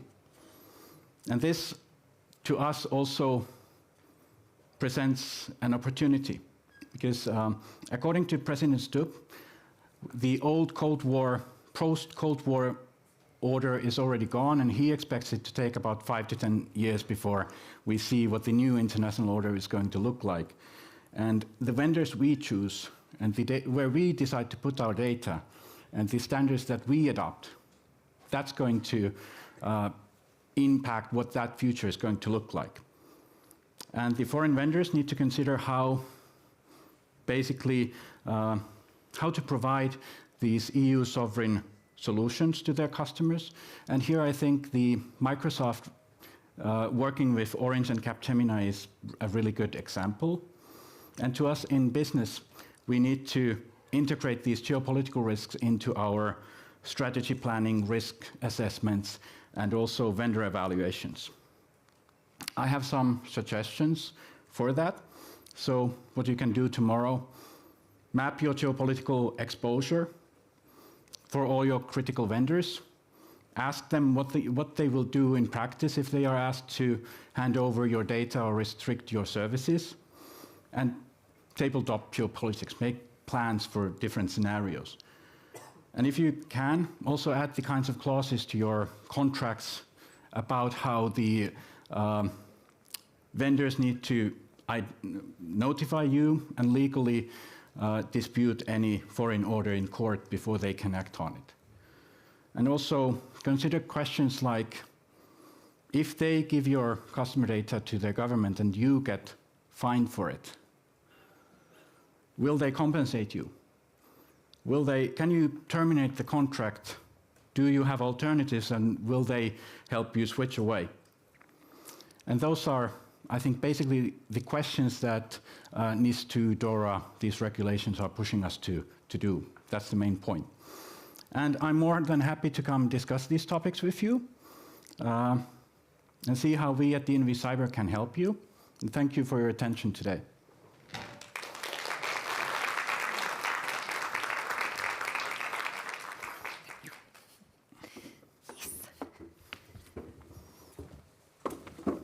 Thank you very much, Petteri. It was wonderful to have someone with such insight and ability to translate this intercultural, interconnected cybersecurity landscape and really have a sobering but straightforward translation of the issues. So we don't really have time for Q&A right now, but if you have any questions, you can find Petteri for a little bit longer. But now let's welcome our next speaker, Eli Sophie Amdam, who is the Director of the Information Security at Advisense. Please welcome her.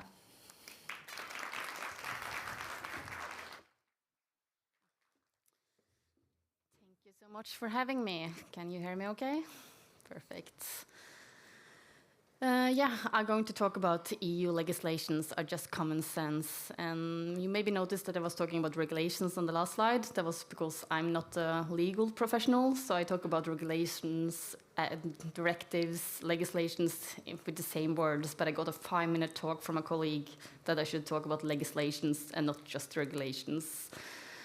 Yeah, I'm going to talk about that, what everyone else has been talking about today, that legislations are coming, but I want to have like a different perspective, that a lot of them are just common sense, and we need to take a step back and understand kind of the purpose behind them.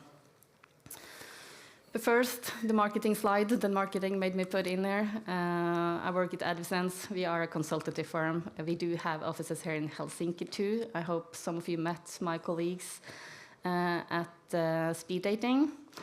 I'm based in Oslo myself, live there in Norway, so I was hoping for better weather, but I see we all have the same Nordic coldness. And I'm a director, and I've been working for information security for over 15 years now. But this is what I want to talk about, the flood of EU regulations. And it does feel kind of overwhelming when you see all of these legislations that are coming. And I probably am missing a lot of them too. I just try to put up the ones that I could find with Google. And it feels like new frameworks and new legislations are coming every month, and it's all of them feel of them talking about the same things and which ones are relevant for me, which ones are not relevant for me. It's difficult to get that understanding. And it's all important to understand that they're all connected to the digital decade strategy from EU, that are there to make us more resilient, to be more able to cooperate better across companies, across borders, and having more competitiveness against other countries too, as the last speaker talked about. So the why these legislations are coming are important to understand, because it is about resilience. It is about keeping those essential services running. It is about trust, protecting us as citizens, protecting our data, protecting our companies. It's about accountability, shifting accountability from the end users over to the actual organizations themselves. And it's also about coherence, that it's easier to collaborate across borders with other companies if they all follow the same legislations. It makes us a stronger, more united Europe. So let's come into a few of those legislations. I won't talk to all of them. I just want to talk shortly about 4 selected ones, what they're about, and the purpose behind them, because that's, again, what I think it's really important that we understand. NIS2 directive. In Norway, we don't even have, we just got NIS1 in October. Finally, a good part of being not in EU. It's actually quite challenging to be like 5 years behind everyone else. But NIS2 is for critical and important sectors, right? Like energy, water, transport. It covers risk management, incident management, supply chain security, business continuity planning, and management accountability. Why do we get this directive? It is to ensure that those essential services stay protected and they can deliver even in crises. That's the main point of them, right? It's not to get all of those reports and 72 hours, then you need the incident. It is to keep those services running. DORA, Digital Operational Resilience Act for financial sector. 5 pillars, talking about ICT risk framework. It talks about incident management reporting, classifications, a lot of details there. It talks about resilience testing, so we actually test is so resilient as we think it is. It's about third-party risk again, same as NIS2, and it's about information sharing across the sector. Purpose behind DURA, securing financial stability in the countries. If our banks falls down, it's going to be difficult. If you haven't stocked up on gold, I haven't. Most of my money is just bits and bytes.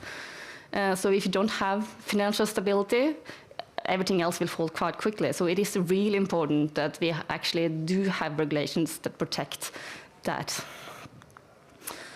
Cyber Resilience Act is also something quite new. We have a lot of regulations around electronic security for devices we buy, but we haven't had anything for the cyber part of it yet. So now we're getting that for hardware, software, and Internet of Things, connected devices, which sets quite strict regulations for security by design and by default. That one also talks about vulnerability and incident management and handling, and mandatory incident reporting. And which is interesting with the CRA is that it shifts, again, the responsibility from the end user to the actual producers of those products we buy. So you're not responsible anymore. And that's a really important shift. And that's the purpose, make those digital products secure by design and by default. And actually like looking at the risk at the source instead of by the end user's part of it. So you can't be blamed for doing anything wrong.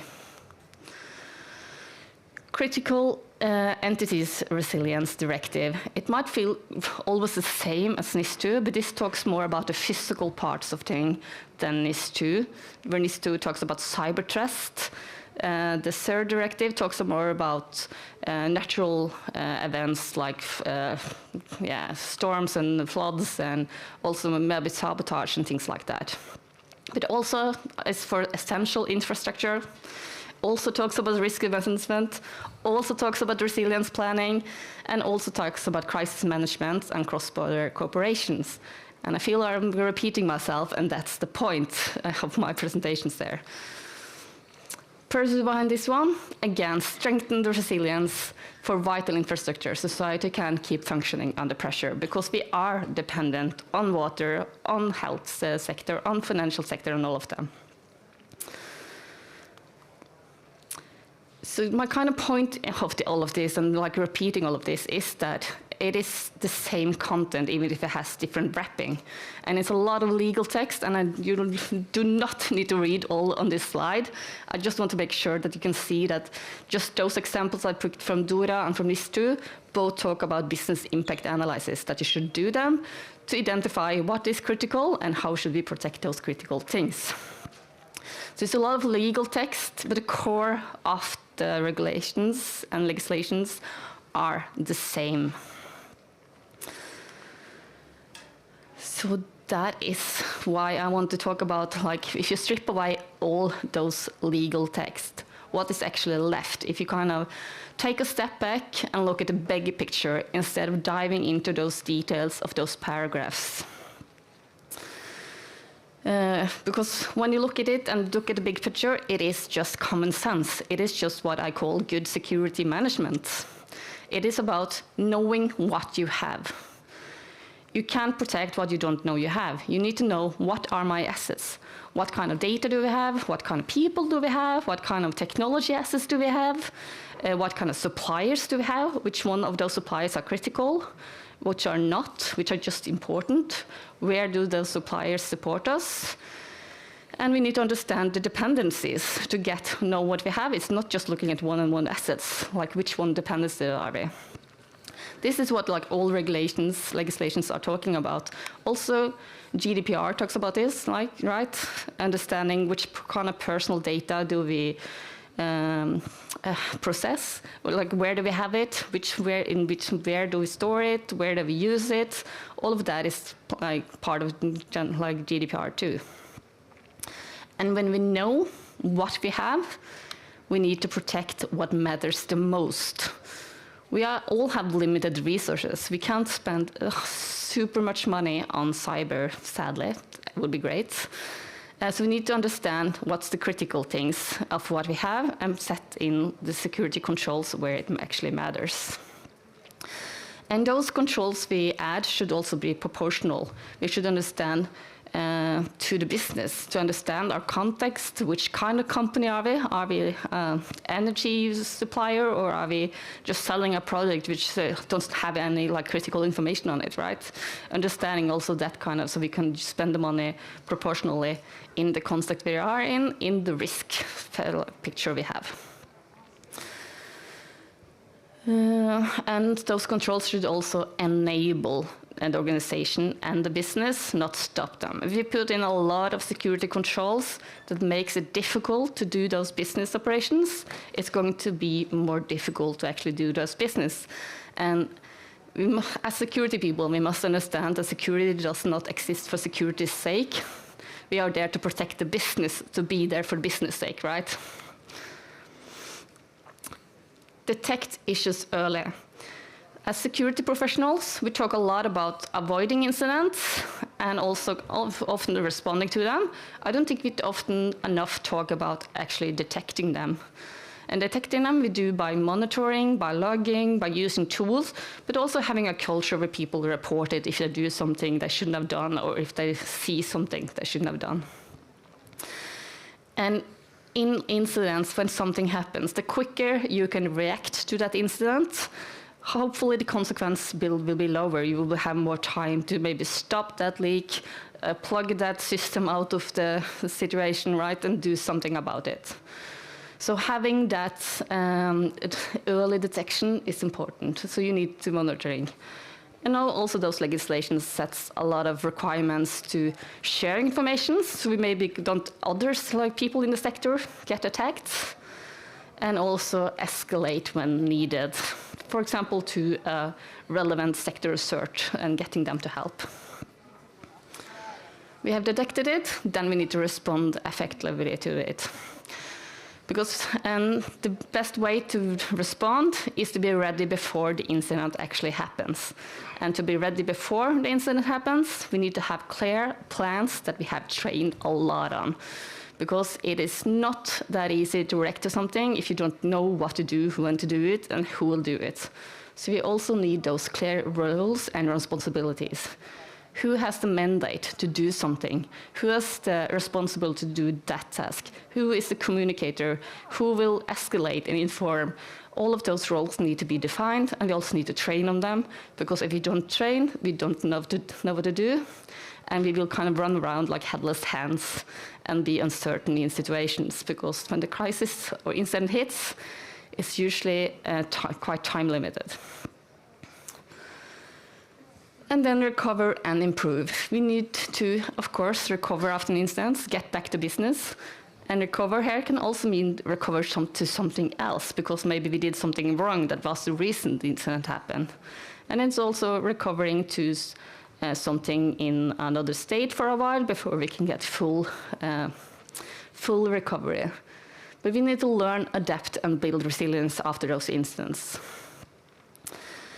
So again, those legal texts, it's a lot of text, it's a lot of paragraphs, it's a lot of text, especially DORA. I'm trying to avoid reading all the details there, especially the RTS.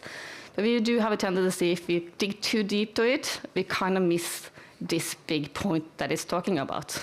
Those know, protect, detect, respond, and recover.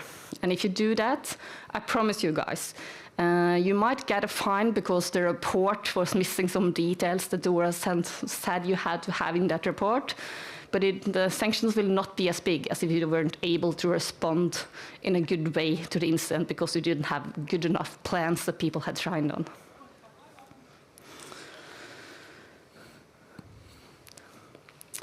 And when we dig too much into those details in the legislations, I think we have a problem that we often go to a compliance mindset instead of actually thinking about the security for the business.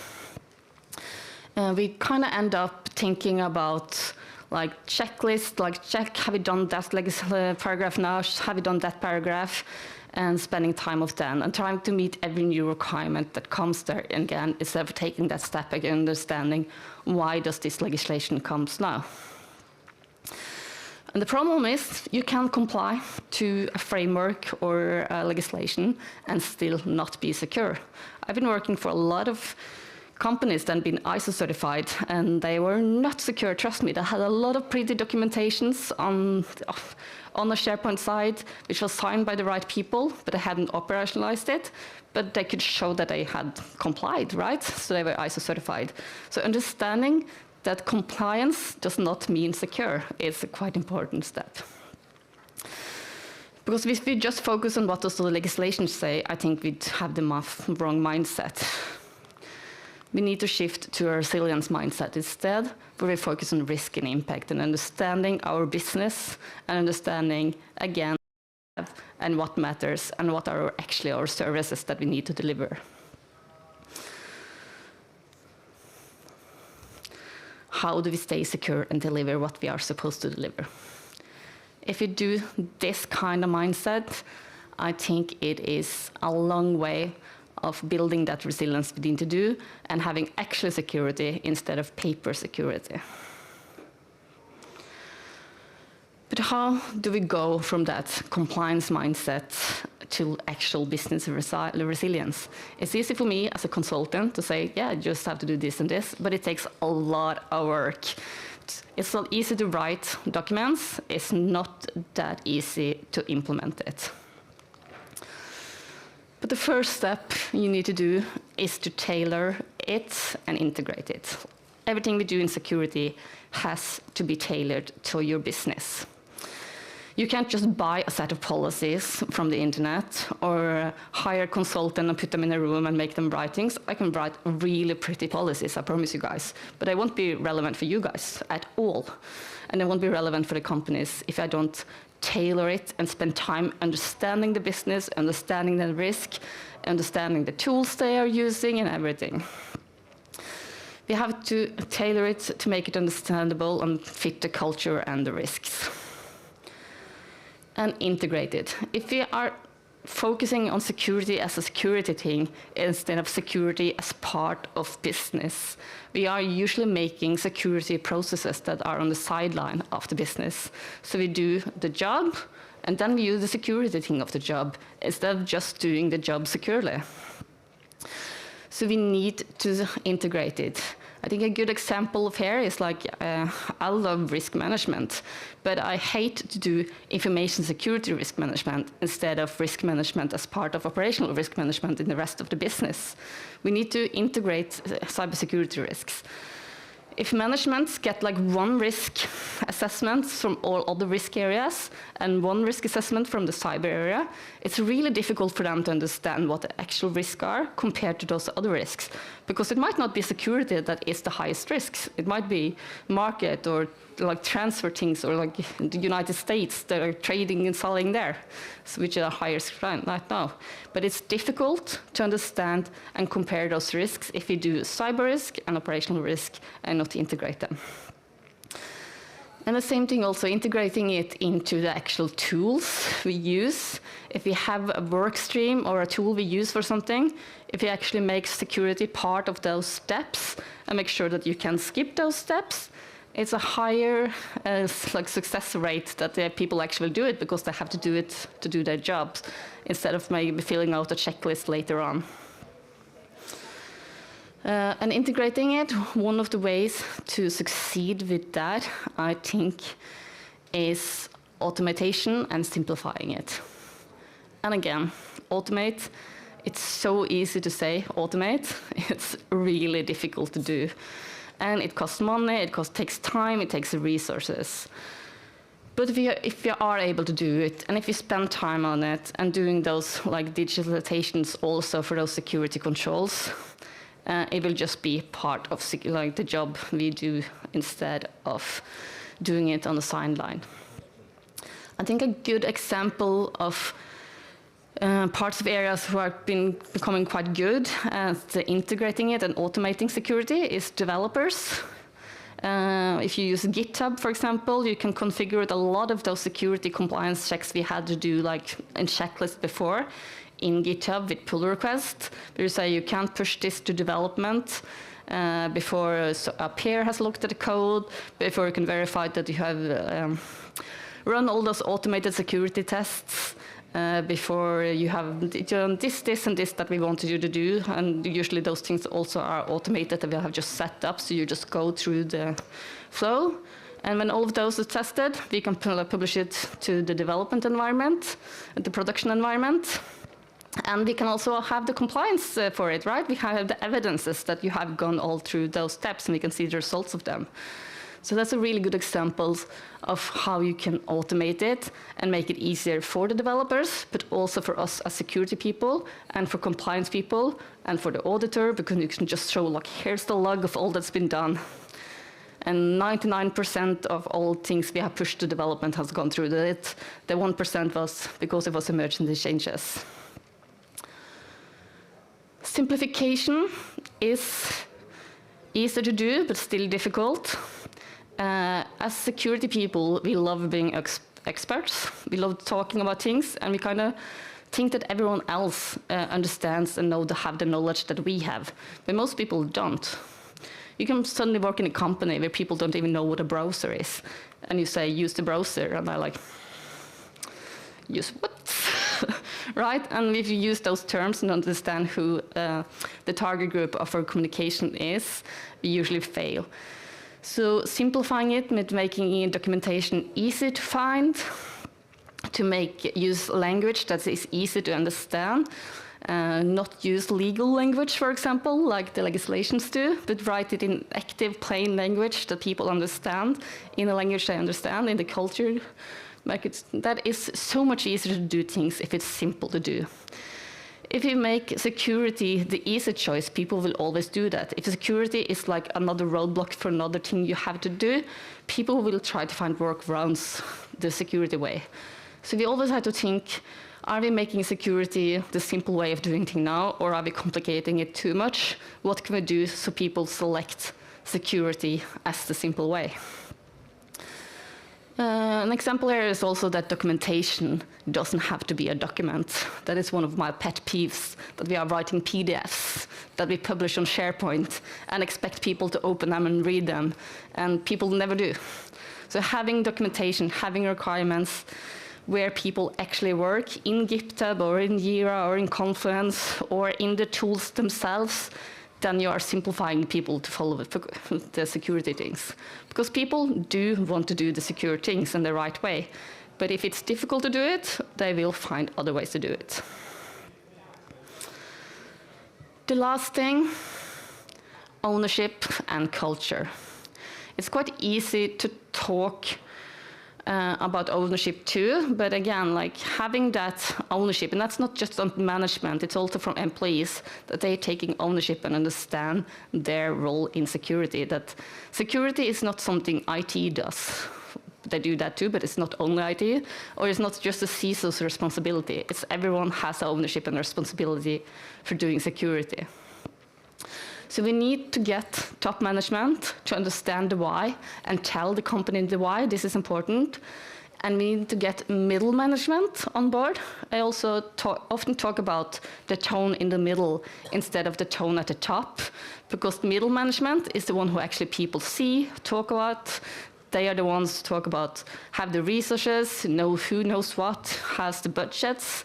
If you get them on board and get them to understand security, it's much easier to actually operationalize security out in the organization and just of having just someone at the top talking about it. We also need to have a strong culture, and the reason I haven't written the security culture here is, again, security culture is not an own thing, it's part of the organizational culture, and we need to look at it as a part of the organizational culture. And getting that culture is by training and awareness. And we focus so much on awareness, which is good, but we need to make people to understand the importance of training, to not just the awareness part of it. If you want someone to change behavior, you need two things. You need people to be motivated to change behavior. You need the awareness part, but you also need the skill sets. And to get the skill sets to change behavior, you need the training. And training is not just those emails you click. That is awareness. Training is actually getting trained in a new tool, or getting trained in secure development if you are a developer, or as a manager, training in dilemma training, right? Understanding what to do in different situations. That is training. I think a good example of the difference of training and awareness is the plane crash on Hudson River in 2009, if you remember it. That went really well. No one died. It was a like hero story. And the reason it went so well was to keep that pilot. He had trained on situations like this. He had been sitting in the flight simulators thousands of hours and trained on it. So it was like a success. But if you look at the pictures of the people when the plane is still in the river, you see, like, you probably won't see it, but if you are, after this time, you probably will notice it. Almost no one has the life jacket on of the passengers. And if it's one thing we're told every time we are on a plane, is that the life jacket is under the seat, you put it on, like I can do it by memory. But people didn't do it because they haven't trained on it. They have just been made aware of it. And culture and like roles and responsibility is what actually change and make us more resilient at all. So I think that is like what I want to talk mostly about. We need to shift the mindset. We need to shift the mindset from we must comply to legislations to we must be resilient. Because if we are able to do that shift and do the shift of mindset where we understand we need to, again, know what we have, protect what we have, detect and handle incidents, and have that focus, we are actually being more secure instead of having checklists that we can show that we follow one legislations, but we are not actually doing it. So having the goal to not be pass an audit or pass like the government coming to visit us to see if we do the right things, think about what can we do to actually be more secure. And use those regulations as a catalyst to simplify, align, and strengthen, and not complicate it. But also use the legislations as a reason to, what can we do to be more secure? Because the purpose behind them are really good. They are there to make us more resilient, to protect the people, to make the ownership where it should be, and to make us able to collaborate across borders. And that was it.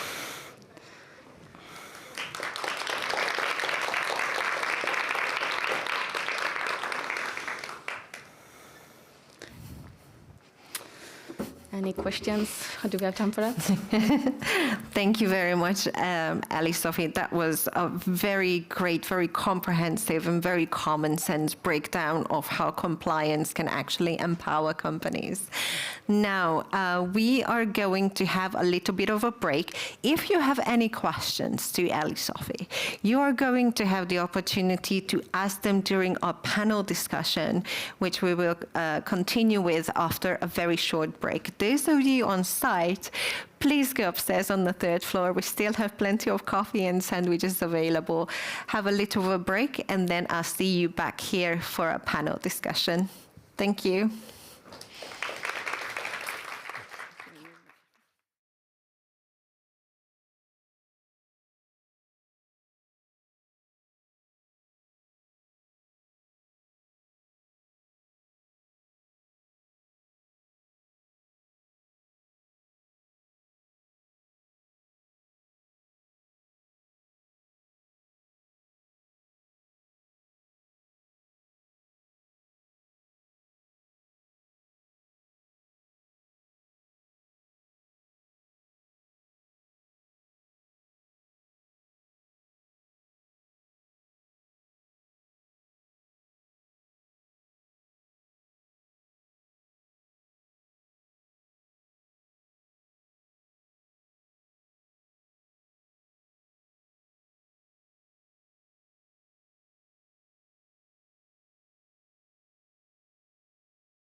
Good afternoon, everyone. Welcome back. We are ready to start our panel discussion, so please take your seats. So our panel discussion is going to be about 40 minutes, and we are going to have 3 panelists. First, I would like to welcome Ellie Sophie back onto the stage. Followed by Alina.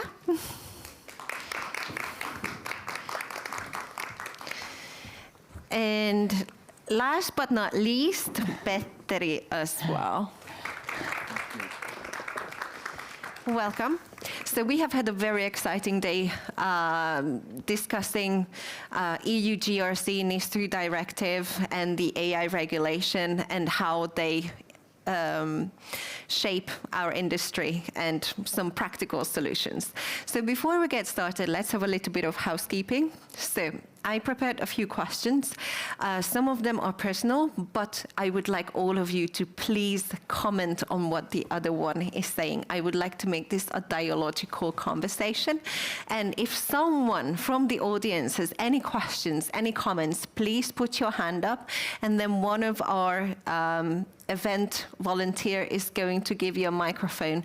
Please put your hand up. If I can't see them, could someone from the volunteer team please get my attention in some shape or form? So, should we get started? Mm-hmm. Yes. First question, it's to all of you. What's one surprising challenge or opportunity that you have identified when you've seen organizations adapt the new EU regulations in your field? I can start. I think Yes. one of the challenges that I've seen is how little overview companies actually have over their actual, what is a critical process and what's not a critical process, and the dependencies and assets. So doing that business impact assessments that most of the regulations sets, getting that overview and understanding it and doing it the right way, and not starting like with the assets itself, but understanding what are they actually supporting. It's one of the challenges I've seen, because it's difficult to protect what matters if you don't know what matters and what is the most critical process. So identifying the pain points, really. Pain points, and identifying like what is it we need to deliver, and what is it just nice to deliver because we make money of it, and what is we can deliver, but like what is that we need to deliver to survive as a company. Thank you. Alina? Yeah, I think, I don't know if that's because I'm coming from the vendor perspective, but usually what I'm seeing is that people want to buy, again, another tool. Like if that would simplify their life, and okay, what can make us NIS2 compliant? Not a tool. So also that understanding, so the lack of understanding that they have already all the insights into the existing environment, into the existing tools that they have, and that they can benefit from that to identify the gaps that they have. And that's at least what I'm seeing a lot of organizations struggling with. So yeah. Do you think it's a lack of an awareness, or is it resiliency to change, or? I might suspect that's because we are asking more compliance tasks to cybersecurity people. So the cybersecurity people, they work with tools, so they try to answer that way. So it's more about something new for security to be that deep into compliance and compliance requirements. Thank you. Petteri? I think, is this on? Does it work? Not sure. Just a second. Does it work? 1, 2. Now it does. Okay. So I was thinking that one maybe surprising, maybe not so surprising thing is that depending on the industry, there are really big differences. Maybe in terms of this maturity, or how used to you are to a certain kind of regulation. For example, if you look at DORA, you go talk to financial institutions, they they have a lot of regulation already, so it's completely different kind of feeling than if you go to some kind of a manufacturing company or OT environment, where it might not be really about if they. You might first think that, well, they are not thinking about the cybersecurity, but then from their point of view, in OT, it's always about safety, right? Mm-hmm. Someone comes and says that, well, you should install your updates into your computer, and they say that, well, you're crazy, that would blow up the whole thing. So it's kind of very dependent on the industry and sometimes also on the company too. That makes sense. Now, Eli-Sophie, you were talking about common sense and how regulation is just common sense when it's done right. In your opinion, when organizations are trying to implement these initiatives and making GRC operational, what's one practical shift that can make compliance genuinely support the organization and not hinder them? Yeah, I think I talked about it in my presentation too. It is the shifted mindset and just thinking that we must comply, understanding what are we complying to and why are we doing it and why do we have to do this. So having that shift of like we must, again, deliver what we are supposed to deliver, what are our customers expecting from us, or our clients or citizens or suppliers, like what are people dependent on, and understanding that shift and making how can we secure that we protect those services. If you shift that mindset, it is more easy to have like that security perspective and actually do security, because again, I see a lot of paperwork security around in companies I work with. It's a lot of things that looks really pretty in a PDF document, but it's not actually operationalized because it's just people in compliance or in security management who's written something, but we haven't pushed it out in our organization. And getting that push, instead of writing new pretty papers, starting to getting like, let's write papers that based on what we actually do and see how does that map to the regulations? How do we have any gaps from what we actually do and the regulations? And what can we do to close those gaps and actually close those gaps and not just write it down? Indeed. Do either of you have something to add to what Eli-Sophie has said? Yeah, I think one issue there is that the people who do compliance are different than the ones who do technology. So they talk completely different language.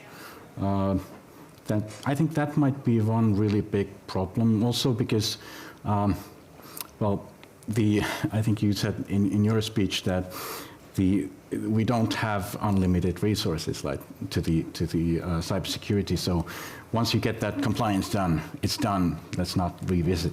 Then we have these.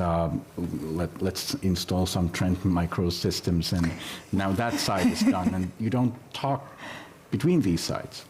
I think it requires some money to do that, but I think it's a very well invested money if you get these two sides aligned. Is this something that you have successfully managed at DNV? I think these discussions, I've started quite a lot of discussions and had these discussions with customers, and I think that is something that we really need to kind of work as consultants. And it's something that when we are kind of outside consultants, when we can raise these topics and discuss them, it might be easier than inside a company where you often have these silos and people might not be so it might not be so easy to talk to each other across these silos. Yes. Does anyone from the audience have any questions or any comments regarding this topic? No? Then my next question is for Aline. You've spoken about resilience by design and the value of diverse perspective. How can we, from talking about diversity to actually embedding it into cybersecurity practices? Yeah, I think that diversity. So back to the discussion that I had in the presentation about the fact that we need diverse team. We've had that conversation together also, saying that it's kind of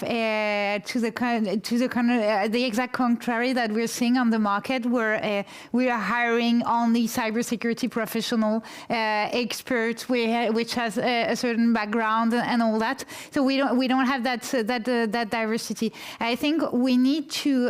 There is two things, two sides. I think we need to do an HR exercise, and when we are hiring, we are cybersecurity professional. We need to push into that direction about, okay, how can we get some other type of people that's going to bring something, and how do we identify those talent of the people that we need? Maybe there could be some kind of exercise of taking previous incidents that has happened, and instead of doing the finger pointing and who did something wrong, just having a look and say, how could have we avoided that?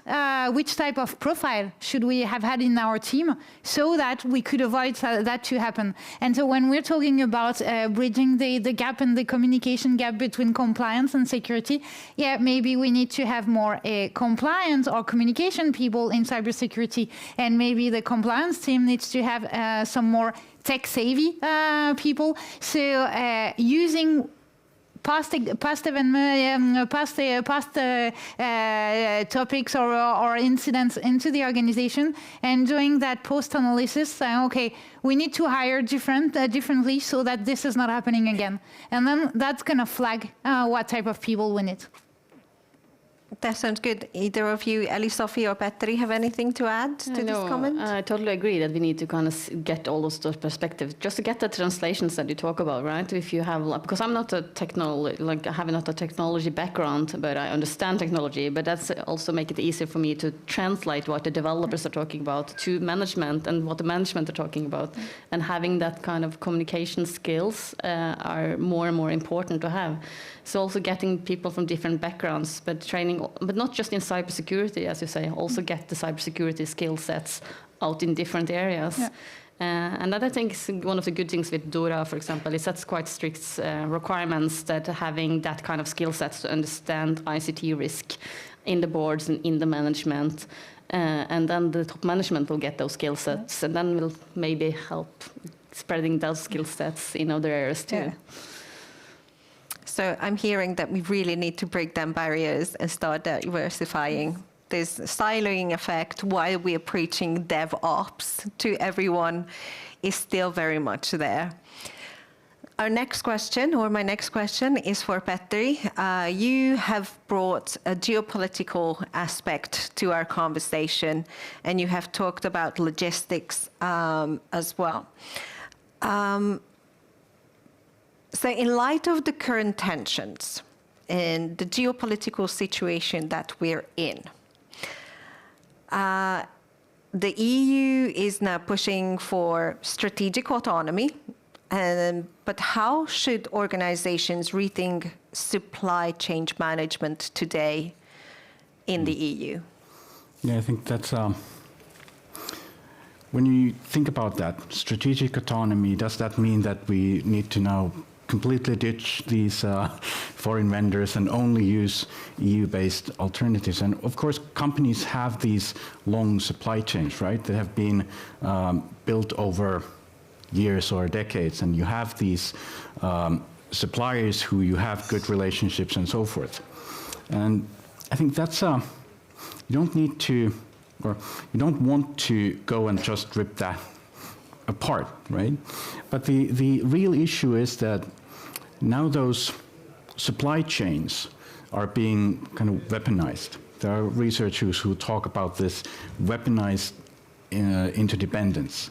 And it's not about your trust with your vendor, it's the trust between governments.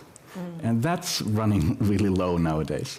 So there are no really kind of silver bullets for that. I think one thing is to kind of, we talk about diversifying. Can you find alternatives But if you only have one vendor that supplies something, then that's not really something that you can do.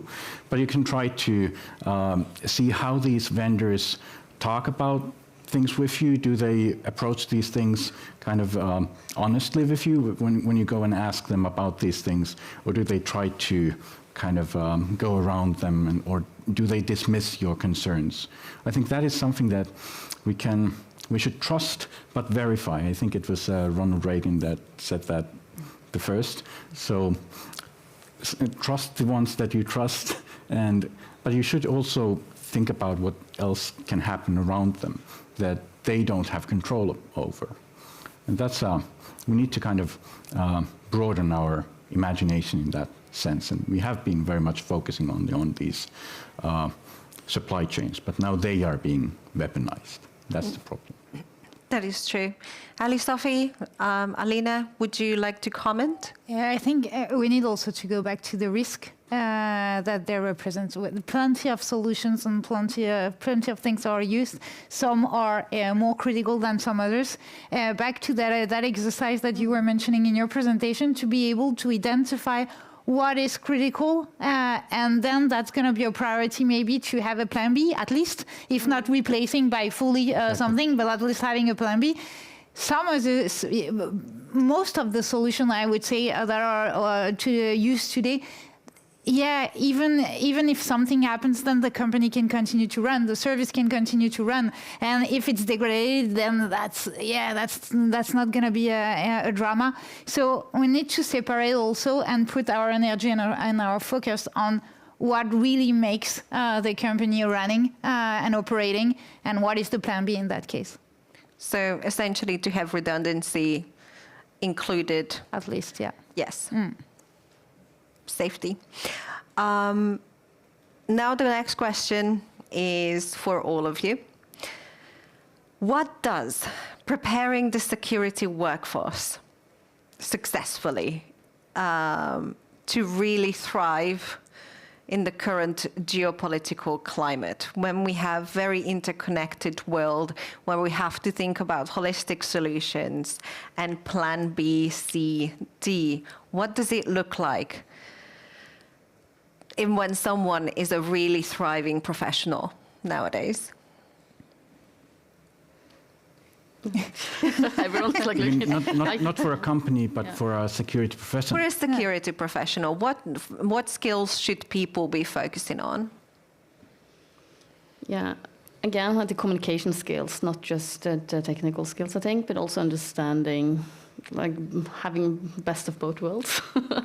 Having those technical skills is really important, that people actually understand the technology, like AI now, right? Having people who actually understand how does that affect it, how do we put it, that we don't just put something in, and understanding that AI is part of our systems, but also having those people who can communicating everything, because understanding like why security is important is like the most important thing here, I think. And we have struggled to communicate because people understand it, but I kind of think it's an IT thing and not a business thing. And getting that understanding in this, and that is also a cyber problem, I think, that we are talking about cyber as a cyber thing. So getting that skill set, understanding that it's a business risk, not a cyber risk. I think we don't know what's going to be there tomorrow, what will be the context, what we will have to fight, or what are the challenges. So as a security professional, flexibility and being eager to learn new things all the time and to readapt and asking the right questions, so kind of more problem solving rather than knowing what we know today, but that might be totally useless in 2 years, 3 years of now. So I think that flexibility is quite important, and My son started cybersecurity studies, and before he went there, that was the kind of question that I was trying to assess. So how, I was really asking him, why would you want to do that? And he came back, I like to learn, I like to solve challenges. I said, okay. So as a mother, but also as a cybersecurity professional, I got that confidence that he knows what he's gonna face. So it's at least the fundament. So The foundations are there. yeah. Great. I was thinking of these basics. Well, that was from a company perspective, that you need to be able to teach your people these cybersecurity basics and kind of normal hygiene, cybersecurity hygiene. But it's also that, well, technical people, and cybersecurity has been quite a lot about these technical people and skills. So it has this image, and these are the cybersecurity people, and these are the IT people, just like you said, that others in the company might not feel that they are something that's for them. And that's also with the board of directors also, because I believe they also sometimes struggle to understand what this cybersecurity means and what the requirements are for them. And now we have NIS2, for example, basically saying that now you are personally liable if something happens, right? So it's something that brings it to their face, but then you as a cybersecurity person or professional need to be able to tell them what that means. And I think that is something of a shift from this IT security as back office thing, comes something that has to be able to talk to boardrooms. So it needs to become more tangible. What I've heard, that soft skills, communication is going to be very crucial. And I think we all agree that intercultural skills, being able to translate from one culture to the other, not necessarily meaning national cultures, but cultures from the devs to the C-level, finance, HR, so that people can actually understand and create a shared dictionary of what they mean. Yeah, and I think that's important from the management to the developers too, because I have seen so many strategies from boards now, like we need to use more AI, and not we need to improve or use AI because it's a buzzword, and like why? So they don't understand the technical part of it. So having that understanding too, it's not just us that need, like it goes both ways, I think. Yes, thank you. Well, my last question is, because, we have a question. Yes, just a second.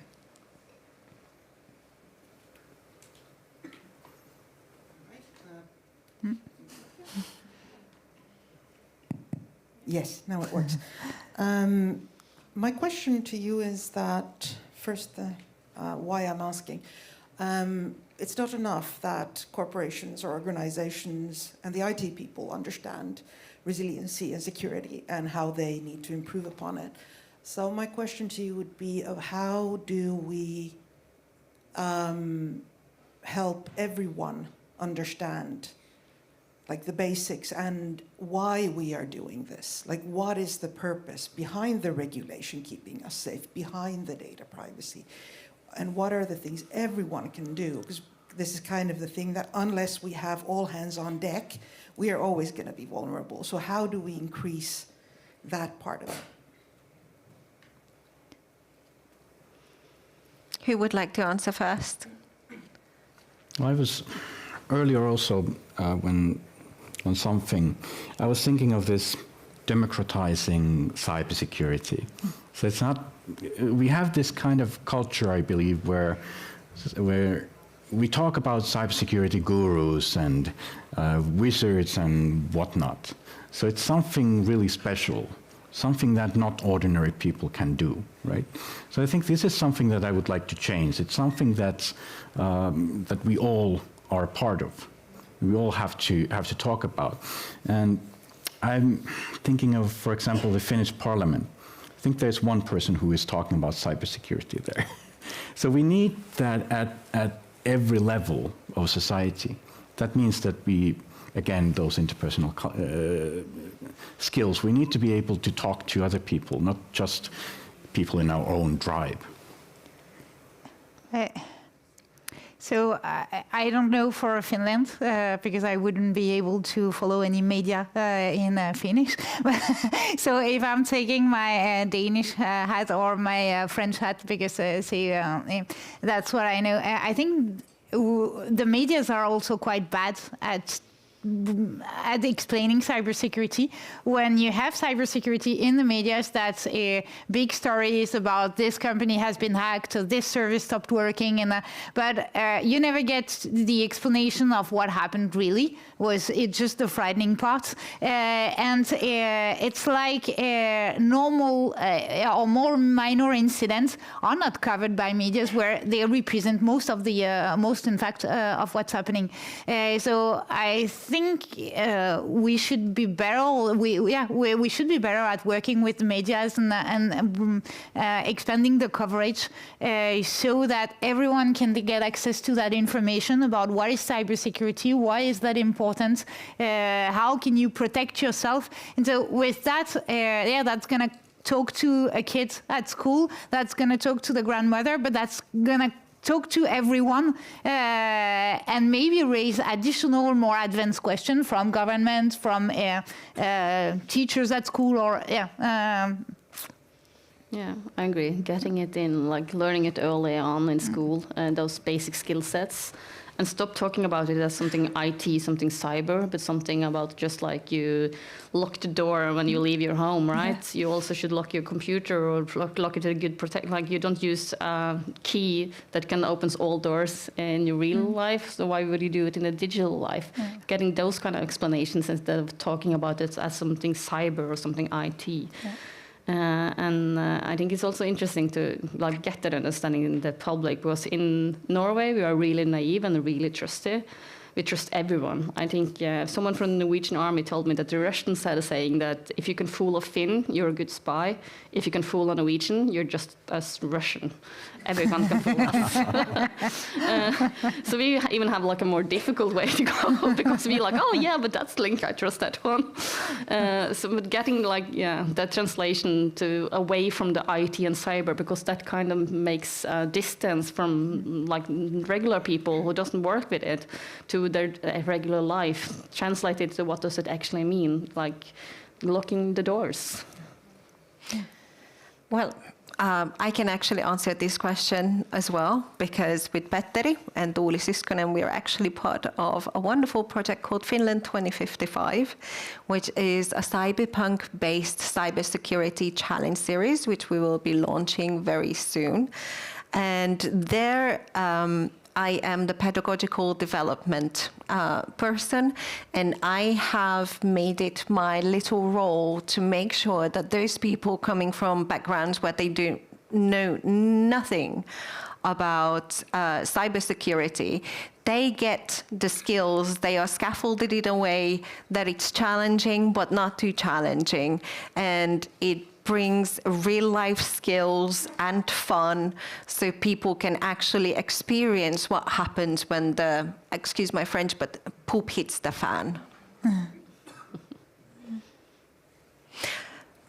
Do we have any more questions from the audience? No.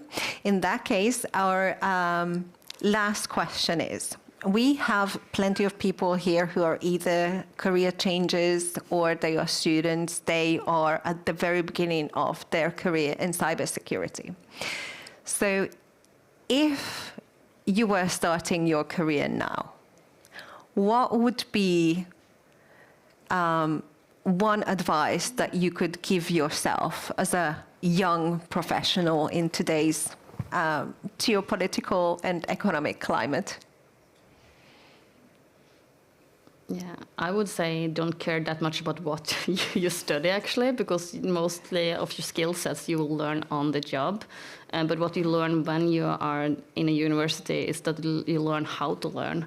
I think that's the most important skill. So I would say to myself, don't worry that much if you chose the correct direction. Because I'm a mathematician. I don't work with what I studied at all. I had 5 years of maths and physics in university.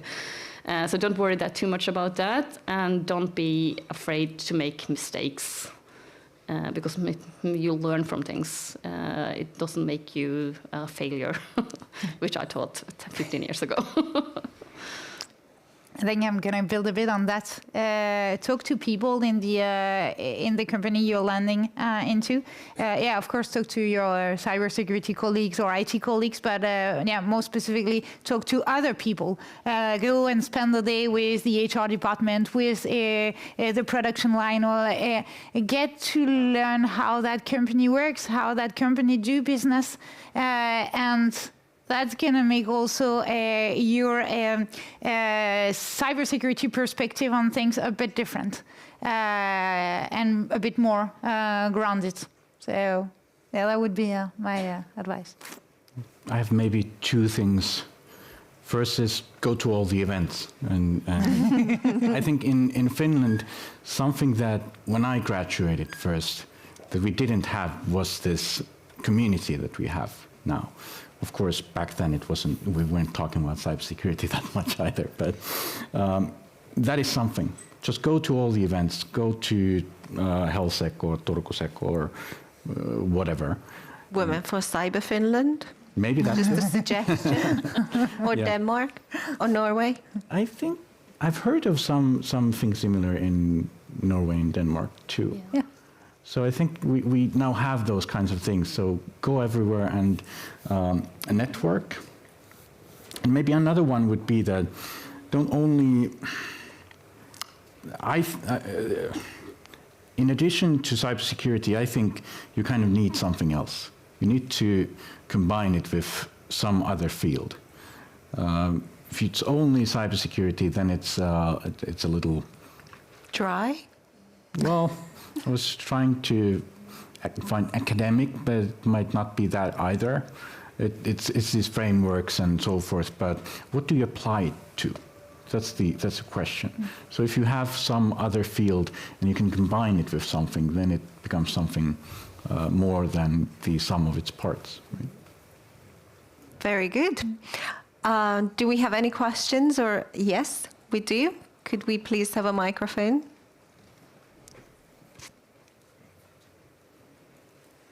Thanks for the opportunity. Yeah, based on what he said last, I mean, Petteri, I like that. Advising us that we should go everywhere. I'm proud to say I'm from Kuopio for this event. I'm going everywhere. But I want to ask a particular question. Yeah, we are from a different degree, trying to divert into cybersecurity. I want to ask you both, what are you expecting from an intern student? What skill are you expecting? How can we gain your trust that we know what we want to do? How can we get in when it's so difficult to go in? How can we prove ourselves? If we are not given any chance, how do we let you know we are good at what we are reading? We are just reading, bookworming, join this challenge, do this course, and the rest. There's nowhere to practice our skills, especially we, people of color. So difficult and disheartening. I think because our panelists are not in the recruitment field, maybe someone who is can answer your question. Suma, could you please bring the microphone back?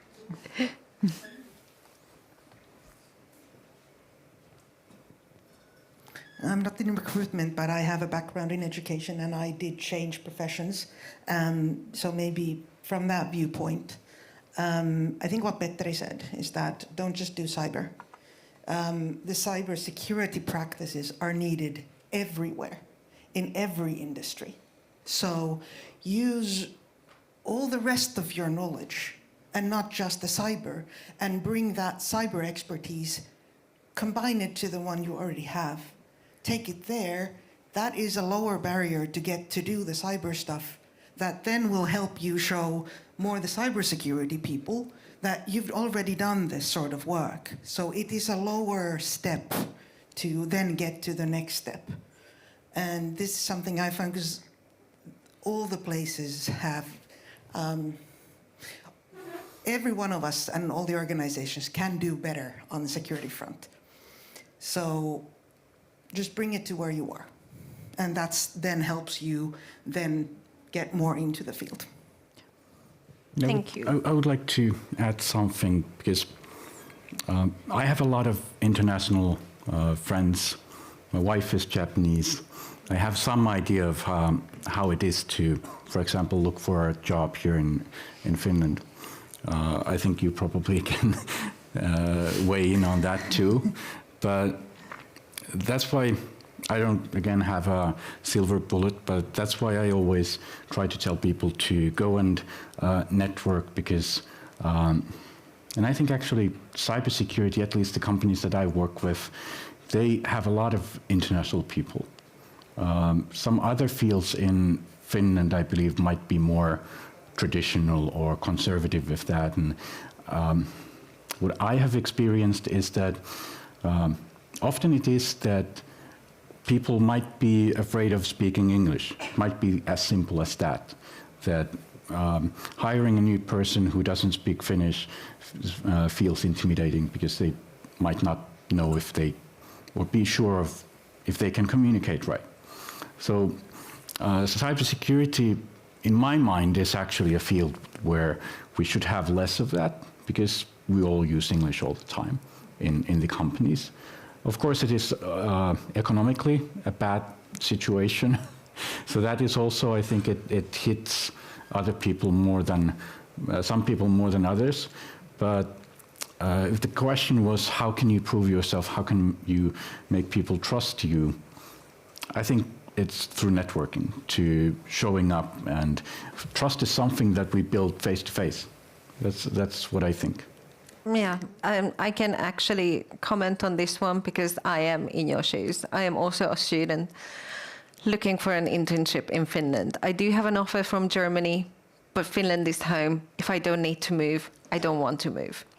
But I don't have any good practical solutions for you because it's hitting everyone really hard. It's an incredibly difficult situation. I know people from universities, master's degrees, who can't graduate because they can't find an internship. So it's not personal. Of course, your name, your skin color is going to be there as an extra barrier. Language skills, extra barrier. What I can offer to you and all of you is a safe haven in the form of Women for Cyber Finland. We welcome everyone. You can come, be part of the community, have fun with us, exchange skills, build your network, and kind of weather through this geopolitical nightmare that we're going through. That's the only thing that we can do. We can rely on each other for support. We have a question or a comment. So just, okay, I think it's not working. Okay, is it? It is. So just to comment about the language, because I'm working at Adbusiness in the same company as Eli-Sophie, and at the moment, like, we have the issue that, like, here in Finland, like, some of our clients, like, they don't want to speak English, and then, like, in Norway, they just want to speak Norwegian, so that's an issue. So here in Finland, we have one guy, and he's from Mexico. He's speaking Finnish, and I think that's the way, like, how he, well, also, like, no, like, we already hired him, like, we knew that he also speaks Finnish, but that really helps him to get into the projects, because, like, if he would also only speak in English, so then I think, like, most of the clients, they wouldn't have like to have him. So what I want to say that I really encourage you to just, like, learn even the basic of Finnish, so that, like, you can, like, somehow understand what they're talking, and they don't always need to speak English. So that's what I encourage you to do. Well, we are a little bit over time. Thank you very much for our panelists for this very invigorating and honest and insightful panel discussion. As a token of our thank you,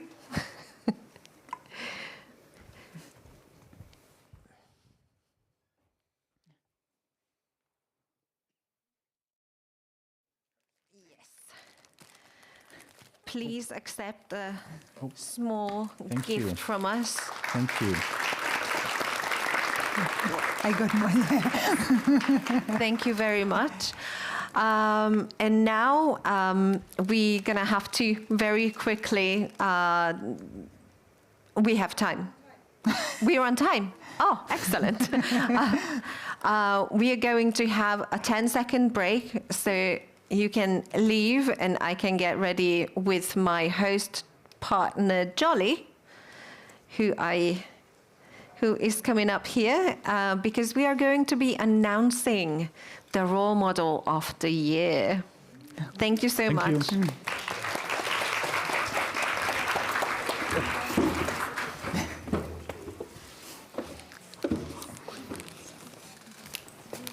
Actually.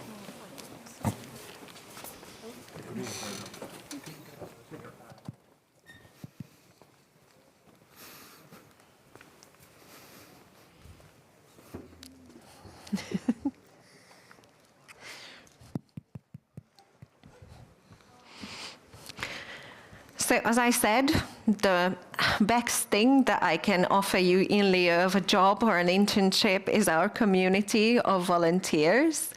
Hopefully, starting from next year, we are going to have community events just for the volunteers, where we really get to bond and have fun together. But now, are you ready? I'm ready, yeah. Is everybody else ready?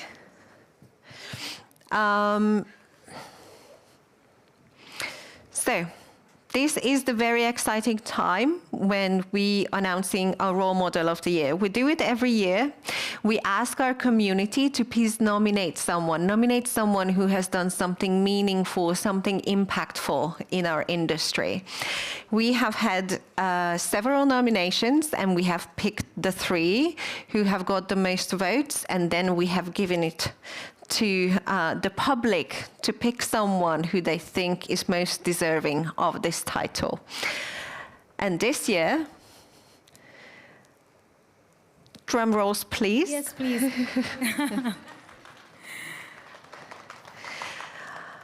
Our nominees were Ina, Vlada, and Saila, all very, very deserving. Hands up, please. They are here. Wonderful. Drum roll. Come on, give some energy. Let's go there. Yeah, thank you. The role model of the year is You can go ahead. Ina Bilai. Please come up. Please, Ina, we can have a pleasure of having you on the stage.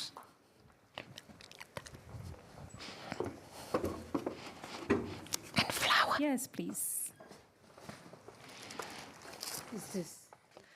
Okay, I can hold you. Give it to me.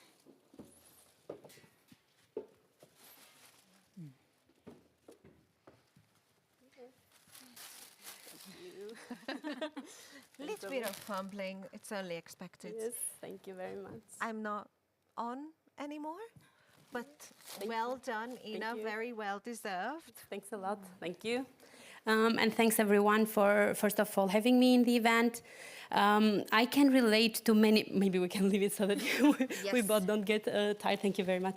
I can relate to basically most of the things that were discussed only in the last panel, because unfortunately I could only join the last one.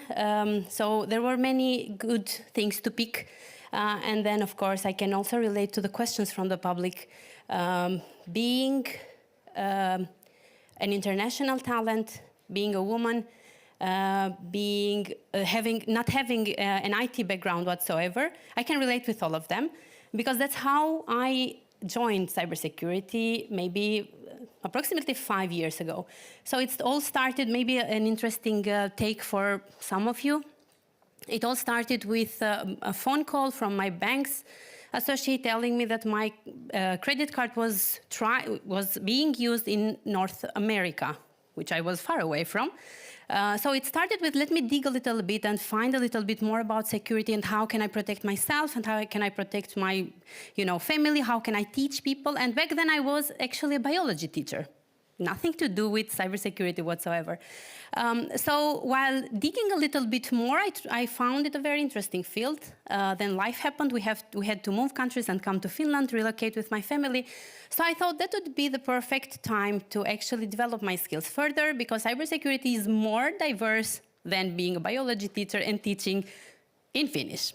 So I digged a little bit more. Of course, it is not easy. It takes a lot of time from your family. It takes a lot of time from yourself. Boot camp, intensive studies, and then it's very important for everyone trying to join the industry to find your niche in cybersecurity. It's a very wide domain. It has technical and non-technical sides of it, so it's very important to find your niche and, of course, combine it. I think Petteri mentioned that you have to have something else as well. Cybersecurity is not enough. Technical skills are not enough, so you have to combine it with something else. So bringing in your already skills, the skills you already have, being very good communication skills, leadership skills, management skills. So all of that is very important. And then you have to do some math on which niche in cybersecurity would be the best fit for you. Companies are not always welcoming, I agree with that. So you have to also find your niche when it comes to companies. Not all companies are a good fit for you, maybe. So try to narrow down your search when you are looking for a job or when you are looking to join the industry. Try to narrow down your search as much as you can, so that you can find the company that will be the good fit for you. I'm extremely honored to be here today, extremely honored to be nominated, not alone getting this award. This means a lot. And while I was coming in here, I was thinking, what does it take to be a role model? I don't think I am. But actually, in my opinion, what it takes to be a role model is being the light for someone who is trying to walk your path. So if there is someone out there trying to walk in your steps and sees you as a person that did it and encourages themselves by being that person, that's what it takes to be a role model. So I think every one of you in here, especially women, are role models in their fields. We need to be a little bit more welcoming, more supporting, especially when it comes to women, especially when it comes to internationals. And I'm a little bit biased on that, of course.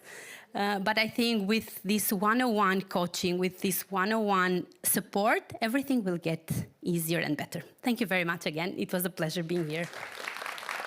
Let's give a warm round of applause. Come on.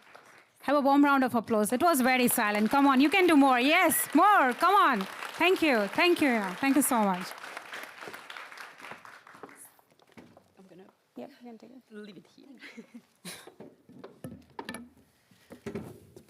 So, I'm not feeling good about it. Sorry. I'm feeling bad that we're ending. I'm loving seeing people so much here. I myself had a lot of fun today, and I got very inspired. And I am pretty sure that I'm going to be connecting with a lot of people after the event, discussing what we've just heard. I hope that you all made wonderful, meaningful connections, and you have found someone that you have really clicked with. That's why we are here. That's why we got together, to inspire, educate, and discuss very important current topics. Yeah. And special thanks to all speakers who came here with your knowledge, expertise, and also energy, with all participants getting interested. And special thanks to all the participants who came with so much of curiosity, interest, and also giving, supportive, or being a supportive audience to our speakers. Because if you are not supportive, speakers would not be so much enthusiastic. So thank you so much, and we should have a big round of applause for all participants as well. Thank you so much. Yeah. And thank you so much to our sponsors, all of the companies who have participated in today's event. You have been absolutely crucial. And a huge thank you goes out to Aalto, and especially Nina, for being our guardian angel and providing us with this fantastic venue.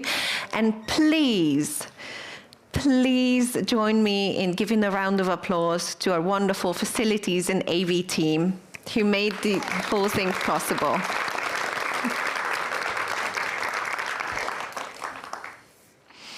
Okay, yeah, so I think let's keep in touch. And I think every year when we complete EVICS, we feel that cybersecurity is not just a technology, but it is matter of, collaboration, meeting people, sharing ideas, and also facing challenges as a community, not as a single person.